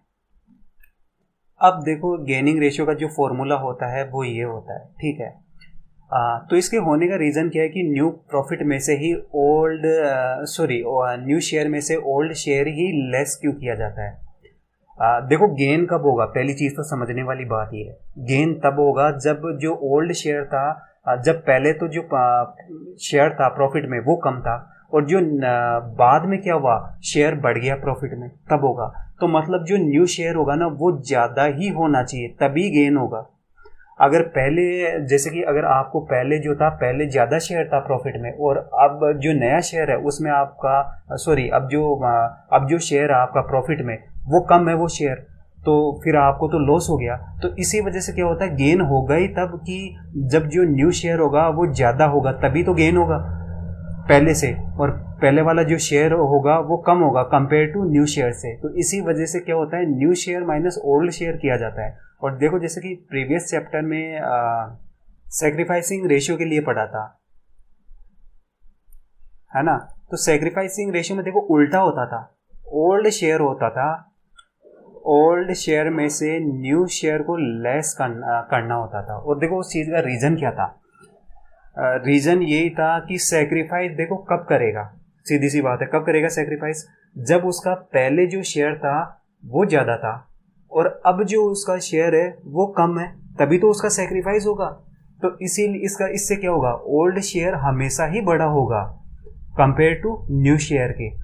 तो इसी वजह से ओल्ड शेयर में से न्यू शेयर जो होता है वो लेस किया जाता है, जबकि गेनिंग रेशियो में जस्ट इसका उल्टा होता है, न्यू शेयर में से ओल्ड शेयर लेस किया जाता है, क्योंकि गेन हो गई तब जबकि न्यू शेयर बड़ा हो ओल्ड शेयर से। तो ये चीज़ देखो ध्यान देने वाली है। तो देखो जो आपको मैं पहले बात बोलता था ना कि जैसे ये गेनिंग शेयर है, गेनिंग शेयर को जैसे इस फॉर्मूले से अपन कैलकुलेट करेंगे, और कैलकुलेट करने पर अगर जो वैल्यू आती है वो नेगेटिव आती है, तो मैंने कहा था कि फिर उसका गेन नहीं हुआ, उसने तो सेक्रीफाइस किया है अपने शेयर का। तो ये नेगेटिव, ये जो पॉजिटिव वैल्यू का जो मैंने आपको समझाया पीछे, ये इसी के ऊपर बेस्ड है। एक्चुअल में फिर क्या होता है, ओल्ड शेयर जो होता है वो बड़ा हो जाता है न्यू शेयर से, इसी वजह से ये वैल्यू नेगेटिव आ जाती थी। और उससे क्या होगा, उससे वो उसका मतलब गेन ना हो करके सेक्रीफाइस हो जाएगा, क्योंकि ओल्ड शेयर जो होगा वो बड़ा हो जाएगा इस कंडीशन में, इसी वजह से ऐसा होता है। तो देखो आपको क्या है, चैप्टर सेकंड से इस थर्ड को कंपेयर करके देखना है, तब आपको क्या है, बहुत सी चीज़ें बहुत अच्छे तरीके से समझ में आएगी। अब इसका सॉल्यूशन देखते हैं। साधना का गेनिंग शेयर कितना है, तो देखो साधना का न्यू शेयर कितना है 5/8 का, जो ये इससे कैलकुलेट हो जाएगा। और साधना का ओल्ड शेयर कितना है 3/9 का, जो यहाँ से देखो इससे कैलकुलेट हो जाएगा। लेस करने पे देखो क्या आएगा 21/72। तो मतलब जो साधना है, साधना को 21/72 का शेयर जो है वो रिसीव हुआ है, किससे, रिटायरिंग पार्टनर से, मतलब रंजना से। ऐसे ही देखो कामना के लिए करेंगे, तो कामना का गेनिंग शेयर कितना है, कामना का न्यू शेयर कितना है 3/8 का, लेस ओल्ड शेयर जो कि 2/9 का है। तो लेस करने पे क्या आएगा 11/72। मतलब जो कामना है, कामना को 11/72 का शेयर जो होगा रंजना से रिसीव होगा। तो देखो जैसा मैंने पहले भी बताया कि जितना रिमेनिंग पार्टनर्स को जितना शेयर रिसीव हो रहा है रिटायरिंग पार्टनर से, आप उनका रेशियो ले लो, वो रेशियो ही उनका क्या होगा, गेनिंग रेशियो होगा। तो जैसे आप इन दोनों को सॉल्व करोगे तो क्या आएगा 21 और 11 का रेशियो आ जाएगा। अब अगला देखो नेक्स्ट पेज पे, ये डू इट योरसेल्फ मेरा क्या है, पेड कोर्स का हिस्सा है। तो अगर आप मेरा पेड कोर्स ज्वाइन करना चाहते हो तो मेरे व्हाट्सअप नंबर पे आप मुझे व्हाट्सअप कर सकते हो। अब देखो अगला देखते हैं, ट्रीटमेंट ऑफ गुडविल। तो कहने का मतलब जब कोई पार्टनर रिटायर हो रहा है या फिर किसी पार्टनर की डेथ हो गई है, तो उस समय गुडविल को किस तरीके से ट्रीट किया जाता है, मतलब बुक्स में किस तरीके से शो किया जाता है, कौन कौन सी एंट्री पास की जाती है, उसके बारे में पढ़ेंगे। तो देखो जब कोई पार्टनर रिटायर होता है या उसकी डेथ हो जाती है, तो ये बिल्कुल ऐसे समझा जाता है कि उस रिटायरिंग पार्टनर का जो भी प्रॉफिट में शेयर था वो उसने क्या किया है, सेक्रीफाइस किया है, वो चला गया, ठीक है। और जो रिमेनिंग पार्टनर्स होते हैं उनका शेयर क्या होता है, इंक्रीज हो जाता है। तो जितने भी शेयर से जो इंक्रीज हुआ ये इनका गेन हो गया, और जिनका शेयर इंक्रीज हुआ है, जिन रिमेनिंग पार्टनर्स का शेयर इंक्रीज हुआ है, अगर आप उस इंक्रीज वाले शेयर का रेशो लोगे तो ये गेनिंग रेशो आ जाएगा। तो ठीक इसके अंदर क्या करेंगे, जैसे कि जाने वाले पार्टनर्स का सेक्रीफाइस किया है तो उसकी कैपिटल को उसी रेशियो से क्या करेंगे, बढ़ा देंगे, मतलब उसकी कैपिटल को आप CR कर दोगे। और जिनको गेन हुआ है, जिन रिमेनिंग पार्टनर्स को, उनकी कैपिटल को उनकी गेनिंग रेशियो में क्या करेंगे, उनकी कैपिटल को DR कर देंगे। तो देखो जैसे आप इसको कंपेयर करोगे सेकंड नंबर के चैप्टर पे, जहाँ कोई नया पार्टनर क्या था आ रहा था, तो वहाँ पर अपन क्या करते थे, जो ओल्ड पार्टनर्स होते थे उनमें से कुछ को क्या होता था, शेयर कम हो जाता था, मतलब वो क्या करते थे, अपने शेयर को सेक्रीफाइस करते थे, ठीक है। और गेन किसका होता था, जो भी नया पार्टनर आता था उसका गेन होता था। और यहाँ पर गेन किसको हो रहा है, रिमेनिंग पार्टनर्स को गेन हो रहा है। वो सेक्रीफाइस कौन कर रहा है, जाने वाला पार्टनर सेक्रीफाइस कर रहा है। तो देखो दोनों ही कंडीशन में आप एक चीज ध्यान दो, दोनों ही स्थितियों में क्या होता है, जो भी पार्टनर सेक्रीफाइस करता है ना, हमेशा उसकी कैपिटल इंक्रीज होती है। और जिन जिन पार्टनर्स को गेन होता है शेयर का, उनकी कैपिटल डीआर होती है। आप हमेशा ये याद रखो। देखो बाकी और अच्छे से एक्सप्लेन आगे जो एग्जाम्पल आएंगे उनसे आपको समझ में आएगा। अब देखो आगे ये बोल रहा है कि जर्नल में कौन कौन सी एंट्री की जाएगी। वो डिपेंड करता है कि आपने गुडविल को बैलेंस शीट में शो किया हुआ है या नहीं किया हुआ, या फिर जैसे शो किया हुआ है और आप बोलते हो कि इस रिटायरिंग पार्टनर के जाने के बाद जो नई बैलेंस शीट बनेगी उसमें आपको शो करना है या नहीं करना। तो ये अलग अलग तरह की कंडीशन दे सकता है क्वेश्चन में, फिर उसके बेस पे क्या होती है, जर्नल में एंट्री की जाती है। अगर इस तरह का कोई क्वेश्चन आएगा तो मैं ज़रूर आपको समझाऊंगा। अब देखो ये जो नीचे वाला पॉइंट है, गुडविल पहली कंडीशन इसने दी है कि जब आपने गुडविल को बैलेंस शीट में शो नहीं किया हुआ है, उस सिचुएशन को किस तरीके से ट्रीट करेंगे। तो देखो जैसा कि मैंने आपको ऑलरेडी अभी अभी बताया कि जिन जिन रिमेनिंग पार्टनर्स को गेन हो रहा होता है उनकी कैपिटल को अपन डीआर करते हैं, ठीक है। और जिस पार्टनर का सेक्रीफाइस हो रहा है, ऑफ कोर्स सेक्रीफाइस करने वाला रिटायरिंग पार्टनर ही होगा, ठीक है। पहली चीज मतलब वो तो होगा, ये तो कन्फर्म है। हालांकि उसके अलावा दूसरे भी हो सकते हैं, ये आगे के एग्जाम्पल में समझाऊंगा मैं। तो सेक्रीफाइस करने वाला जो होगा वो रिटायरिंग या जिसकी डेथ हुई है वो पार्टनर होगा। तो इसके बेस पे देखो जर्नल में किस तरीके से एंट्री पास होती है। तो देखो नेक्स्ट पेज पे इसने एंट्री दी है, जिन जिन देखो रिमेनिंग पार्टनर्स को गेन हुआ है ना, उनकी कैपिटल को आप डीआर कर दो, ठीक है। और किस रेशियो में, उनकी गेनिंग रेशियो में डीआर कर दो इंडिविजुअली, मतलब हर एक पार्टनर की कैपिटल को आपको इंडिविजुअली एंट्री पास करनी होगी। और सीआर किसको करना है, रिटायरिंग पार्टनर की कैपिटल को आप सीआर कर दो। और देखो कितनी अमाउंट से होगा ये सीआर, जितना भी इस रिटायरिंग पार्टनर का गुडविल में शेयर बनता है ना, उतनी अमाउंट से ये क्या होगा, सीआर होगा। अब देखो एक नोटिस करने वाली बात है, आप तो शायद ये समझोगे कि भाई जो कैपिटल सीआर होगी वो सिर्फ रिटायरिंग पार्टनर की होगी। नहीं, ऐसा कोई ज़रूरी नहीं है। क्वेश्चन में इस तरह की कंडीशन भी हो सकती है जिससे कि आपको रिटायरिंग पार्टनर की कैपिटल सीआर करने के साथ साथ किसी रिमेनिंग पार्टनर की कैपिटल को भी सीआर करना पड़े, ऐसा भी हो सकता है। ऐसे ही देखो आप ये भी मत समझो कि जो रिमेनिंग पार्टनर होंगे उनको तो हमेशा गेन ही होगा, कोई ज़रूरी नहीं है। रिमेनिंग पार्टनर में से एक या एक से ज़्यादा पार्टनर ऐसे भी हो सकते हैं जिनको कि गेन नहीं हुआ, बल्कि उन्होंने तो सेक्रीफाइस और किया है, मतलब कि उनका शेयर पहले से कम और हो गया।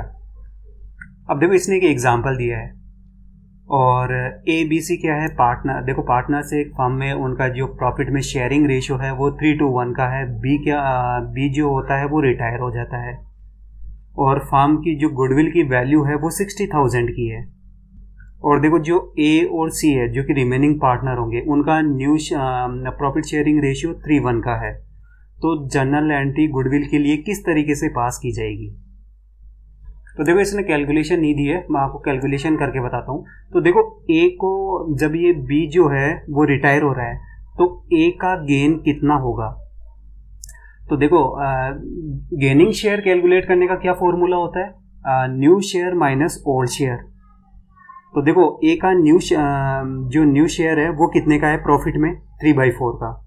तो वो देखो इससे कैलकुलेट होकर आ जाएगा ये 3:1 से। और जो ए का ओल्ड शेयर है प्रॉफिट में वो 3/6 का है, जो कि देखो इससे कैलकुलेट होकर आ जाएगा, ठीक है। तो ए का जो गेन हुआ वो कितने का हुआ, 3/12 का। मतलब कि बी के रिटायर होने पर ए का प्रॉफिट में शेयर जो है 3/12 से इंक्रीज हो जाएगा। ऐसे बी के लिए देखते हैं, बी का न्यू शेयर कितने का है, 1/4 का। आप इसको लेस कर दो किस में से, जो इसका ओल्ड शेयर है, ओल्ड शेयर कितने का है 1/6 का। तो क्या है 1/12। इसका मतलब ये हुआ बी के रिटायर होने, सॉरी देखो मैंने ये गलत बोल दिया, ये बी नहीं है, ये सी है, ये सी है। तो सी का देखो तो क्या हुआ कैलकुलेट करने पे, जैसे कि 1/12 आया, मतलब बी के रिटायर होने पर सी का जो शेयर है प्रॉफिट में वो 1/12 से क्या होगा, इंक्रीज हो जाएगा। तो इन दोनों का जो गेन शेयर है, अगर जैसे कि उसका रेशियो लेंगे तो क्या आएगा, 3/12 रेशियो 1/12। आप इसको और सिंप्लीफाई करोगे, मतलब ये 3:1 का रेशियो हो जाएगा। मतलब ए और सी का जो गेनिंग रेशियो है वो 3:1 का है। अब देखो ये तो आ गया कि ये इनका गेनिंग रेशियो होगा। अब अपन कैलकुलेट करेंगे कि जो बी है, बी का गुडविल में कितना शेयर बनता है। ठीक है, तो देखो बी का जो शेयर है प्रॉफिट में जो शेयर है वो कितने का है, 2/6 का। ठीक है, और गुडविल कितने की है, 60,000 की। तो 60,000 का 2/6 कितना होगा, 20,000। इसका मतलब ये हुआ बी का जो गुडविल में शेयर है वो उसकी वैल्यू 20,000 की है।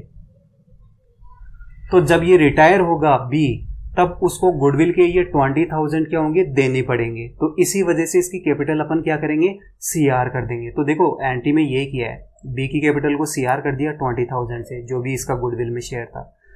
और ए और सी को क्या है, गेन हुआ है। तो इनका जो गेनिंग रेशियो है, जैसे कि बताया 3:1 का है। इस 3:1 के रेशियो के अंदर 20,000 की जो ये अमाउंट है वो डिस्ट्रीब्यूट कर देंगे, और जिनसे इनकी जो कैपिटल होगी वो कम हो जाएगी। जैसे देखो मैं आपको ए के लिए कैलकुलेशन बताता हूँ। तो ये 20,000 को आप 3/4 से मल्टीप्लाई कर दो तो ये 15,000 कैलकुलेट होके आ जाएगा। अब देखो ये नीचे वही बात बोल रहा है जो मैंने आपको पहले भी बोली थी। जैसा कि मैंने आपको बताया था अभी पीछे कि जैसे कि आप ये कभी मत सोचना कि ये जो रिटायर होने वाला पार्टनर है सिर्फ इसी की कैपिटल को CR होता है। कभी कई बार ऐसी स्थिति भी आ जाती है कि जो रिमेनिंग पार्टनर है उनमें से भी किसी पार्टनर का क्या हो सकता है, सेक्रीफाइस हो सकता है। मतलब उसका जो पहले शेयर था, मतलब किसी पार्टनर के रिटायर होने से पहले का जो शेयर था वो क्या था, ज़्यादा था, और उस पार्टनर के रिटायर होने के बाद उस रिमेनिंग पार्टनर का जो शेयर है वो अब कम हो गया है। ऐसी स्थिति भी हो सकती है, ये यहाँ पर यही बात बोल रहा है। तो उस स्थिति में क्या करना पड़ता है, उस स्थिति में भी देखो जिस भी रिमेनिंग पार्टनर की कैपिटल जो है, जिस भी रिमेनिंग पार्टनर ने सेक्रीफाइस किया है ना, उसकी कैपिटल भी आपको CR करनी होगी। तो रिटायरिंग पार्टनर की कैपिटल भी CR होगी, और जिस रिमेनिंग पार्टनर ने सेक्रीफाइस किया है उसकी कैपिटल भी CR होगी। किस अमाउंट से, जो भी उसका शेयर बनता है ना, जिस शेयर को उसने सेक्रीफाइस किया है उसके करस्पॉन्डिंग जो अमाउंट बनेगी ना, उस अमाउंट से CR होगी। और देखो आप एक चीज़ हमेशा ध्यान रखो इसके अंदर, जो पार्टनर सेक्रीफाइस करेंगे ना, और इंक्लूडिंग रिटायरिंग पार्टनर, उनके सेक्रीफाइस के शेयर को जब आप टोटल करोगे ना, तो वो टोटल हमेशा इक्वल आएगा उन पार्टनर्स के शेयर के टोटल के जिनको कि गेन हुआ है। मतलब जितने भी शेयर का उनको गेन हुआ है ना, आप उनका टोटल करोगे ना, तो ये दोनों साइड्स क्या होगी, हमेशा इक्वल होगी। और इक्वल नहीं है मतलब आप मिस्टेक कर रहे हो। अगला देखते हैं इलस्ट्रेशन 6। केशव, निर्मल और पंकज क्या है, 3 पार्टनर है एक फर्म के अंदर, और उनका प्रॉफिट शेयरिंग जो रेशियो है 4:3 का है। निर्मल क्या है, रिटायर हो जाता है, और फर्म की गुडविल की जो वैल्यू है वो 72,000 की है। केशव और पंकज का देखो जो नया प्रॉफिट में जो शेयरिंग रेशियो है उनका वो 5:3 का है। तो जर्नल की एंट्रीज हमें पास करनी है। सॉल्यूशन देखते हैं। अब देखो मैं क्या है, नेक्स्ट पेज पे आ गया हूँ। ये पहले वर्किंग नोट देखेंगे और उसके बाद में जर्नल की एंट्रियाँ देखेंगे। पहली चीज़ तो ये विमन नहीं है, ये निर्मल है। ठीक है, तो निर्मल का गुडविल में शेयर कितना बनेगा। तो देखो जैसा क्वेश्चन में दिया हुआ है, गुडविल की वैल्यू कितनी, 72,000। ठीक है, और ये रिटायरिंग पार्टनर जो निर्मल है, इसका गुडविल में शेयर कितना है, वो है 3/9 का, जो कि देखो इस ओल्ड रेशियो को देखने से पता चल रहा है। ठीक है, तो जो 3/9 का जैसे कि इसमें इसका शेयर है, तो देखो गुडविल में निर्मल का शेयर कितना होगा, तो ये इस तरीके से हो जाएगा। टोटल गुडविल को आप मल्टीप्लाई कर दो जो भी इसका शेयर है 3/9 से, 24,000 का। मतलब जो 70,000 का फर्म का गुडविल है उसमें 24,000 का जो शेयर है वो निर्मल का है, रिटायरिंग पार्टनर का। तो ये वो अमाउंट है जो कि निर्मल को देनी पड़ेगी। किसके लिए, गुडविल के लिए। अब देखो अगला क्या है, गेनिंग रेशियो देखते हैं कौन कौन से रिमेनिंग पार्टनर को गेन हुआ है। तो गेनिंग रेशियो को जैसा फॉर्मूला अपन सब जानते हैं, न्यू रेशियो में से न्यू शेयर में से ओल्ड शेयर को आप लेस कर दो।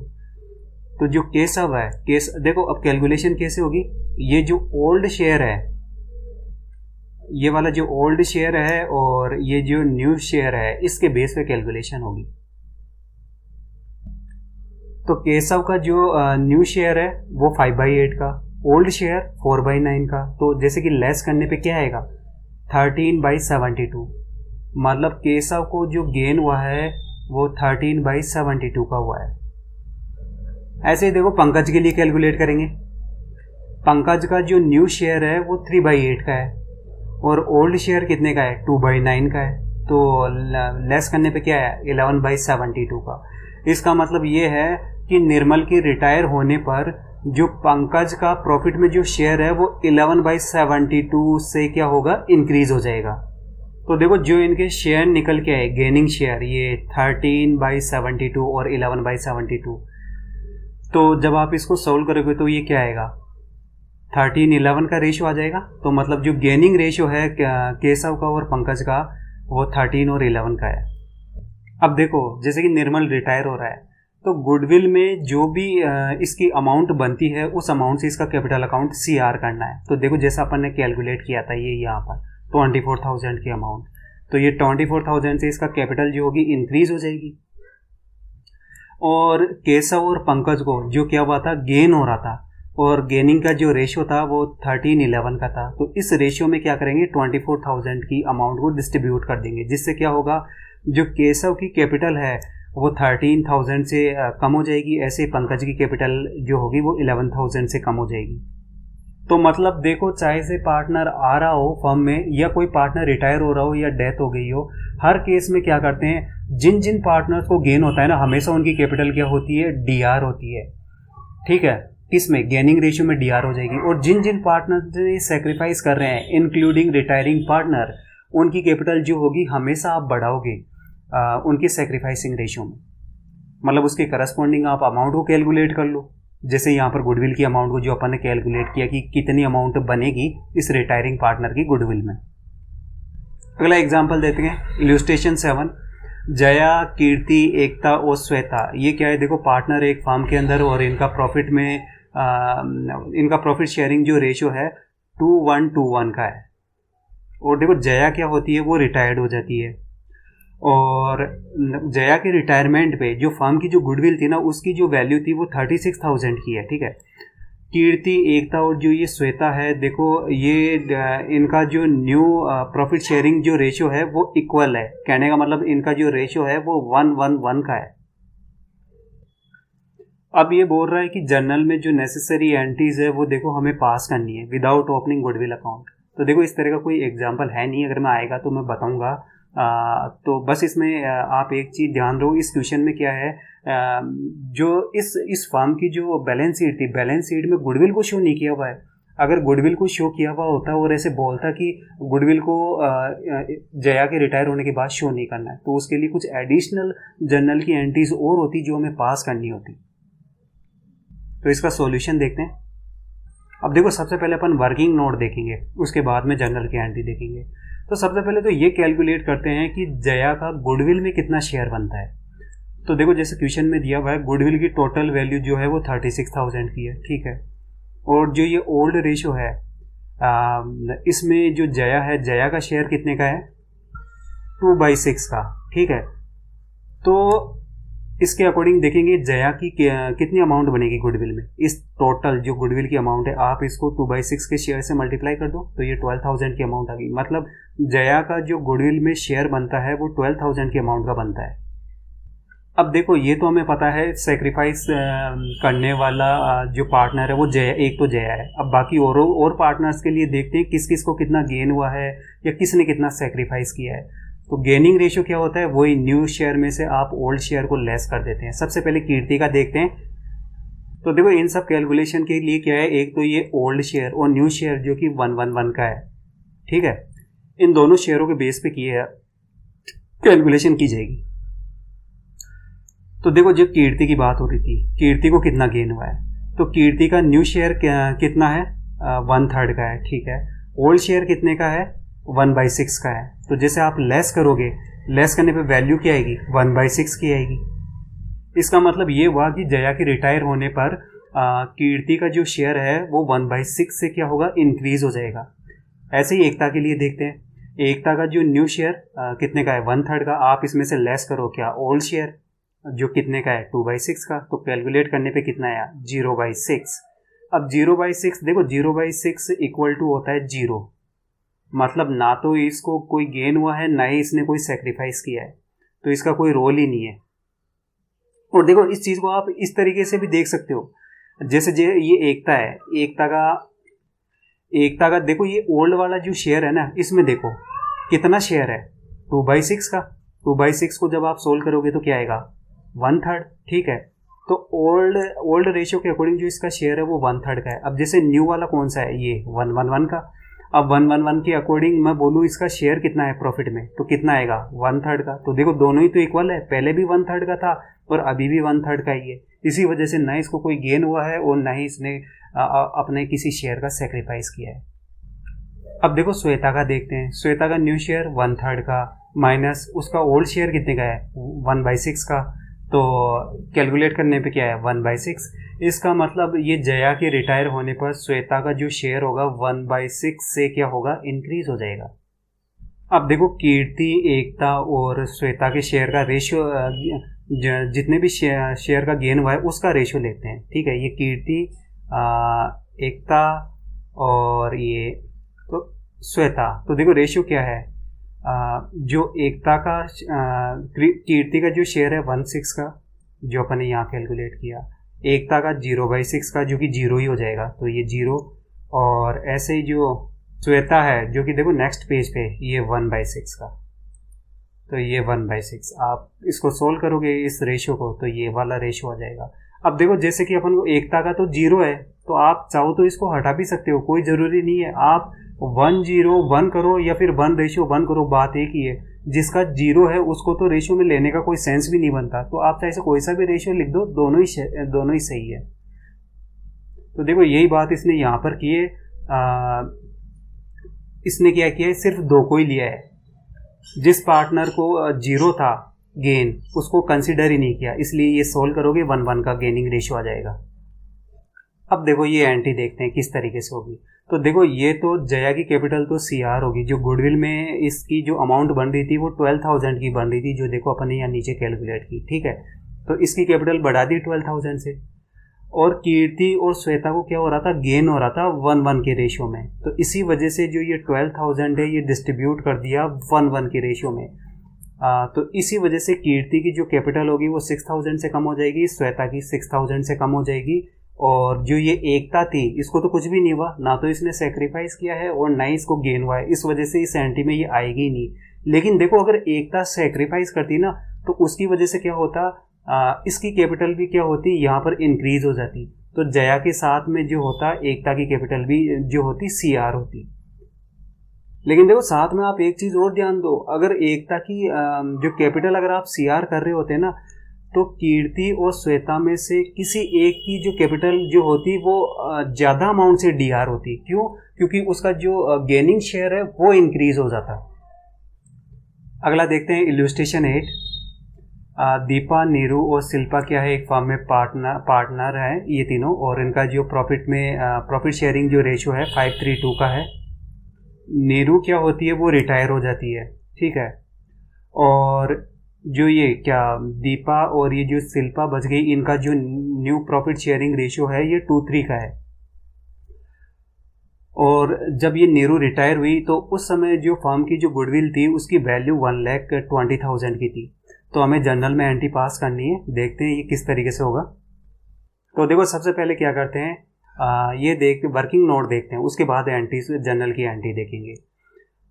तो गेनिंग शेयर का formula new share minus old share, ठीक है। अब दीपा को देखते हैं, दीपा को कितने शेयर का गेन हुआ है। तो दीपा का न्यू शेयर कितने का है? 2/5 का। देखो ये यहाँ से होगा, जो ये तो ओल्ड शेयर है और ये वाला न्यू शेयर, इन दोनों के बेस पे। तो जो दीपा है, दीपा का जो न्यू शेयर है कितना है? 2/5 का। और माइनस जो इसका ओल्ड शेयर कितने का है? 5/10 का। कैलकुलेट करोगे तो देखो क्या आएगा, माइनस में 1/10 आएगा। अब देखो ये बात जो मैंने दूसरे चैप्टर में आपको समझाई थी कि माइनस में आया तो क्या मतलब होगा, ये वैल्यू अगर प्लस में आती तो क्या मतलब होता है, ये वही बात है। ऐसा एग्जांपल देखो यहाँ पर अब आ ही गया। तो चूंकि ये नेगेटिव में आया है, जो भी कैलकुलेशन करने पे आया वो नेगेटिव में आया है, इसका मतलब ये हुआ कि आपने तो लगाया, देखो क्या आपने लगाया, गेनिंग शेयर कैलकुलेट करने का फॉर्मूला, और गेनिंग शेयर कैलकुलेट करने का फॉर्मूला लगाया और कैलकुलेट करने पे जो वैल्यू आई वो नेगेटिव आई। इसका मतलब ये हुआ कि उस पार्टनर को गेन नहीं हुआ, उल्टा उसका शेयर जो है कम हो गया, मतलब उसने सेक्रीफाइस और कर दिया, प्रॉफिट में जो अपना शेयर था वो सेक्रीफाइस कर दिया, वो पहले के मुकाबले कम हो गया। तो इसको क्या कहेंगे, इसको इस तरीके से कहेंगे कि नीरू के रिटायर होने पर दीपा का जो प्रॉफिट में शेयर था वो 1/10 से क्या हो गया, कम हो गया। मतलब उसका प्रॉफिट में जो शेयर था वो पहले ज़्यादा था, और रिटायरमेंट के बाद में जो नया प्रॉफिट शेयरिंग रेशियो था जो कि ये देखो 2:3 का है, उसके अकॉर्डिंग जो इसका शेयर था प्रॉफिट में वो कम है, वो कम हो गया। ऐसे ही देखो शिल्पा के लिए कैलकुलेट करेंगे। शिल्पा का न्यू शेयर कितना है, 3/5 का, लेस इसमें से लेस करेंगे जो इसका ओल्ड शेयर है 2/10 का, तो लेस करने पे क्या आएगा, 4/10। तो ये वैल्यू पॉजिटिव आई है, तो इसका मतलब क्या हुआ, हाँ गेन ही हुआ है। और तो इसको क्या कहेंगे कि जो ये नीरू है, नीरू के रिटायर होने पर शिल्पा का प्रॉफिट में जो शेयर है वो 4/10 से क्या हो गया, इंक्रीज हो गया। तो देखो जैसा मैं हमेशा बोलता हूँ, टोटल कितने शेयर्स सेक्रीफाइस हुए, टोटल कितने शेयर्स गेन हुए, ये दोनों वैल्यू जो होनी चाहिए ना हमेशा इक्वल आनी चाहिए। अब जैसे इस क्वेश्चन में देखे तो देखो गेन, इस क्वेश्चन में गेन किस किस पार्टनर को हुआ है, तो देखो गेन सिर्फ एक ही पार्टनर को हुआ है, शिल्पा को हुआ है। कितने का गेन हुआ है, 4/10 का जो शेयर है उससे इसको गेन हुआ है, तो 4/10 ठीक है। अब सेक्रीफाइस किन किन पार्टनर ने किया है, 2 पार्टनर ने किया है। एक तो जो रिटायरिंग पार्टनर है उसने किया है, नीरू ने, और कितना सेक्रीफाइस किया है भाई, पूरा का पूरा शेयर छोड़ के चली गई है, जो कितने का बनता है, 3/10 का बनता है। तो देखो 3/10 ठीक है, 3/10 ने का शेयर इसने सेक्रीफाइस किया। और देखो जो दीपा है उसने भी सेक्रीफाइस किया, कितने का, 1/10 का शेयर। आप ऐड करो 1/10, ये कितना आया, 4/10। तो देखो सेक्रीफाइस भी कितना हुआ, 4/10 का शेयर सेक्रीफाइस हुआ, और गेन भी कितना हुआ, 4/10 का हुआ। तो ये दोनों क्या होते हैं, हमेशा इक्वल होते हैं। इक्वल नहीं है मतलब आप मिस्टेक कर रहे हो। अब देखो फर्म की टोटल गुडविल कितनी है, 1,20,000 ठीक है। और ये जो रिटायरिंग पार्टनर जो ये नीरू है, नीरू का प्रॉफिट में कितना शेयर है, 3/10 का शेयर है ठीक है। तो इसके अकॉर्डिंग नीरू की गुडविल में कितनी अमाउंट बनेगी, तो 1,20,000 को जो इसका शेयर है सॉरी ये वाली कैलकुलेशन नहीं है, ये नीचे वाली कैलकुलेशन है नीरू की। तो देखो नीरू का गुडविल में कितनी अमाउंट बनेगी, 1,20,000 जो कि गुडविल की अमाउंट है, और इसका शेयर इंटू कर दो 3/10 से, तो ये कितना है, 36,000। मतलब गुडविल में नीरू का जो हिस्सा है वो 36,000 का है। अब देखो ऊपर देखो, जैसे कि दीपा ने क्या किया है, सेक्रीफाइस किया है 110 का शेयर ठीक है। तो इस 110 के शेयर के लिए भी देखेंगे कि गुडविल में कितनी अमाउंट बनती है, तो ये ऐसे कैलकुलेट हो जाएगा। 1,20,000 को आप 1/10 से मल्टीप्लाई करेंगे तो 12,000 की वैल्यू आ जाएगी। मतलब जो दीपा है, दीपा ने जो सेक्रीफाइस किया है 1/10 का शेयर, उसके अकॉर्डिंग जो गुडविल में अमाउंट बनती है वो 12,000 की बनती है। अब यहाँ पर आप एक चीज़ ध्यान दो, जो स्टूडेंट मतलब फोकस करके नहीं मतलब कि समझते हैं चीज़ों को, वो क्या मिस्टेक करेंगे। जैसे ये नीरू है, नीरू के लिए गुडविल की कितनी अमाउंट बनेगी, ये मैंने किस बेस पे कैलकुलेट किया, जो भी इसका शेयर बनता है। और देखो शेयर कितना बनता है, 3/10 का, तो 3/10 के बेस के ऊपर किया ना मैंने ये कैलकुलेशन, तब ये वैल्यू आई 36,000 की। वैसे ही वो लोग क्या कर सकते हैं, जो दीपा के लिए कैलकुलेट करेंगे कि गुडविल में कितनी अमाउंट बनेगी, वो लोग क्या करेंगे, 1,20,000 को 1/10 से मल्टीप्लाई ना करके वो क्या करेंगे, इसका जो दीपा का शेयर है प्रॉफिट में ओल्ड वाला, वो क्या करेंगे 5/10 से मल्टीप्लाई कर देंगे इस ओल्ड शेयर से। तो वो इस तरह की मिस्टेक कर सकते हैं कि अब देखो तो ऐसे तो उन्हें पता होना चाहिए कि 5 ये जो है 5/10 से मल्टीप्लाई नहीं होगा, ये जो होगा 1/10 से मल्टीप्लाई होगा। क्यों, क्योंकि ये इस बेस पे किया गया है कि ये जो पार्टनर है अपना कितना शेयर सेक्रीफाइस कर रहे हैं। अब देखो जो नीरू है वो रिटायरिंग पार्टनर है, तो ये तो पूरा का पूरा शेयर ही सेक्रीफाइस कर रही है, ठीक है। पूरा का पूरा जो ये 3 है, ये वाला पूरा शेयर ही सेक्रीफाइस कर रही है। इसी वजह से क्या है, इसका 3/10 का जो ये शेयर है उसके बेस पे कैलकुलेशन की जाएगी।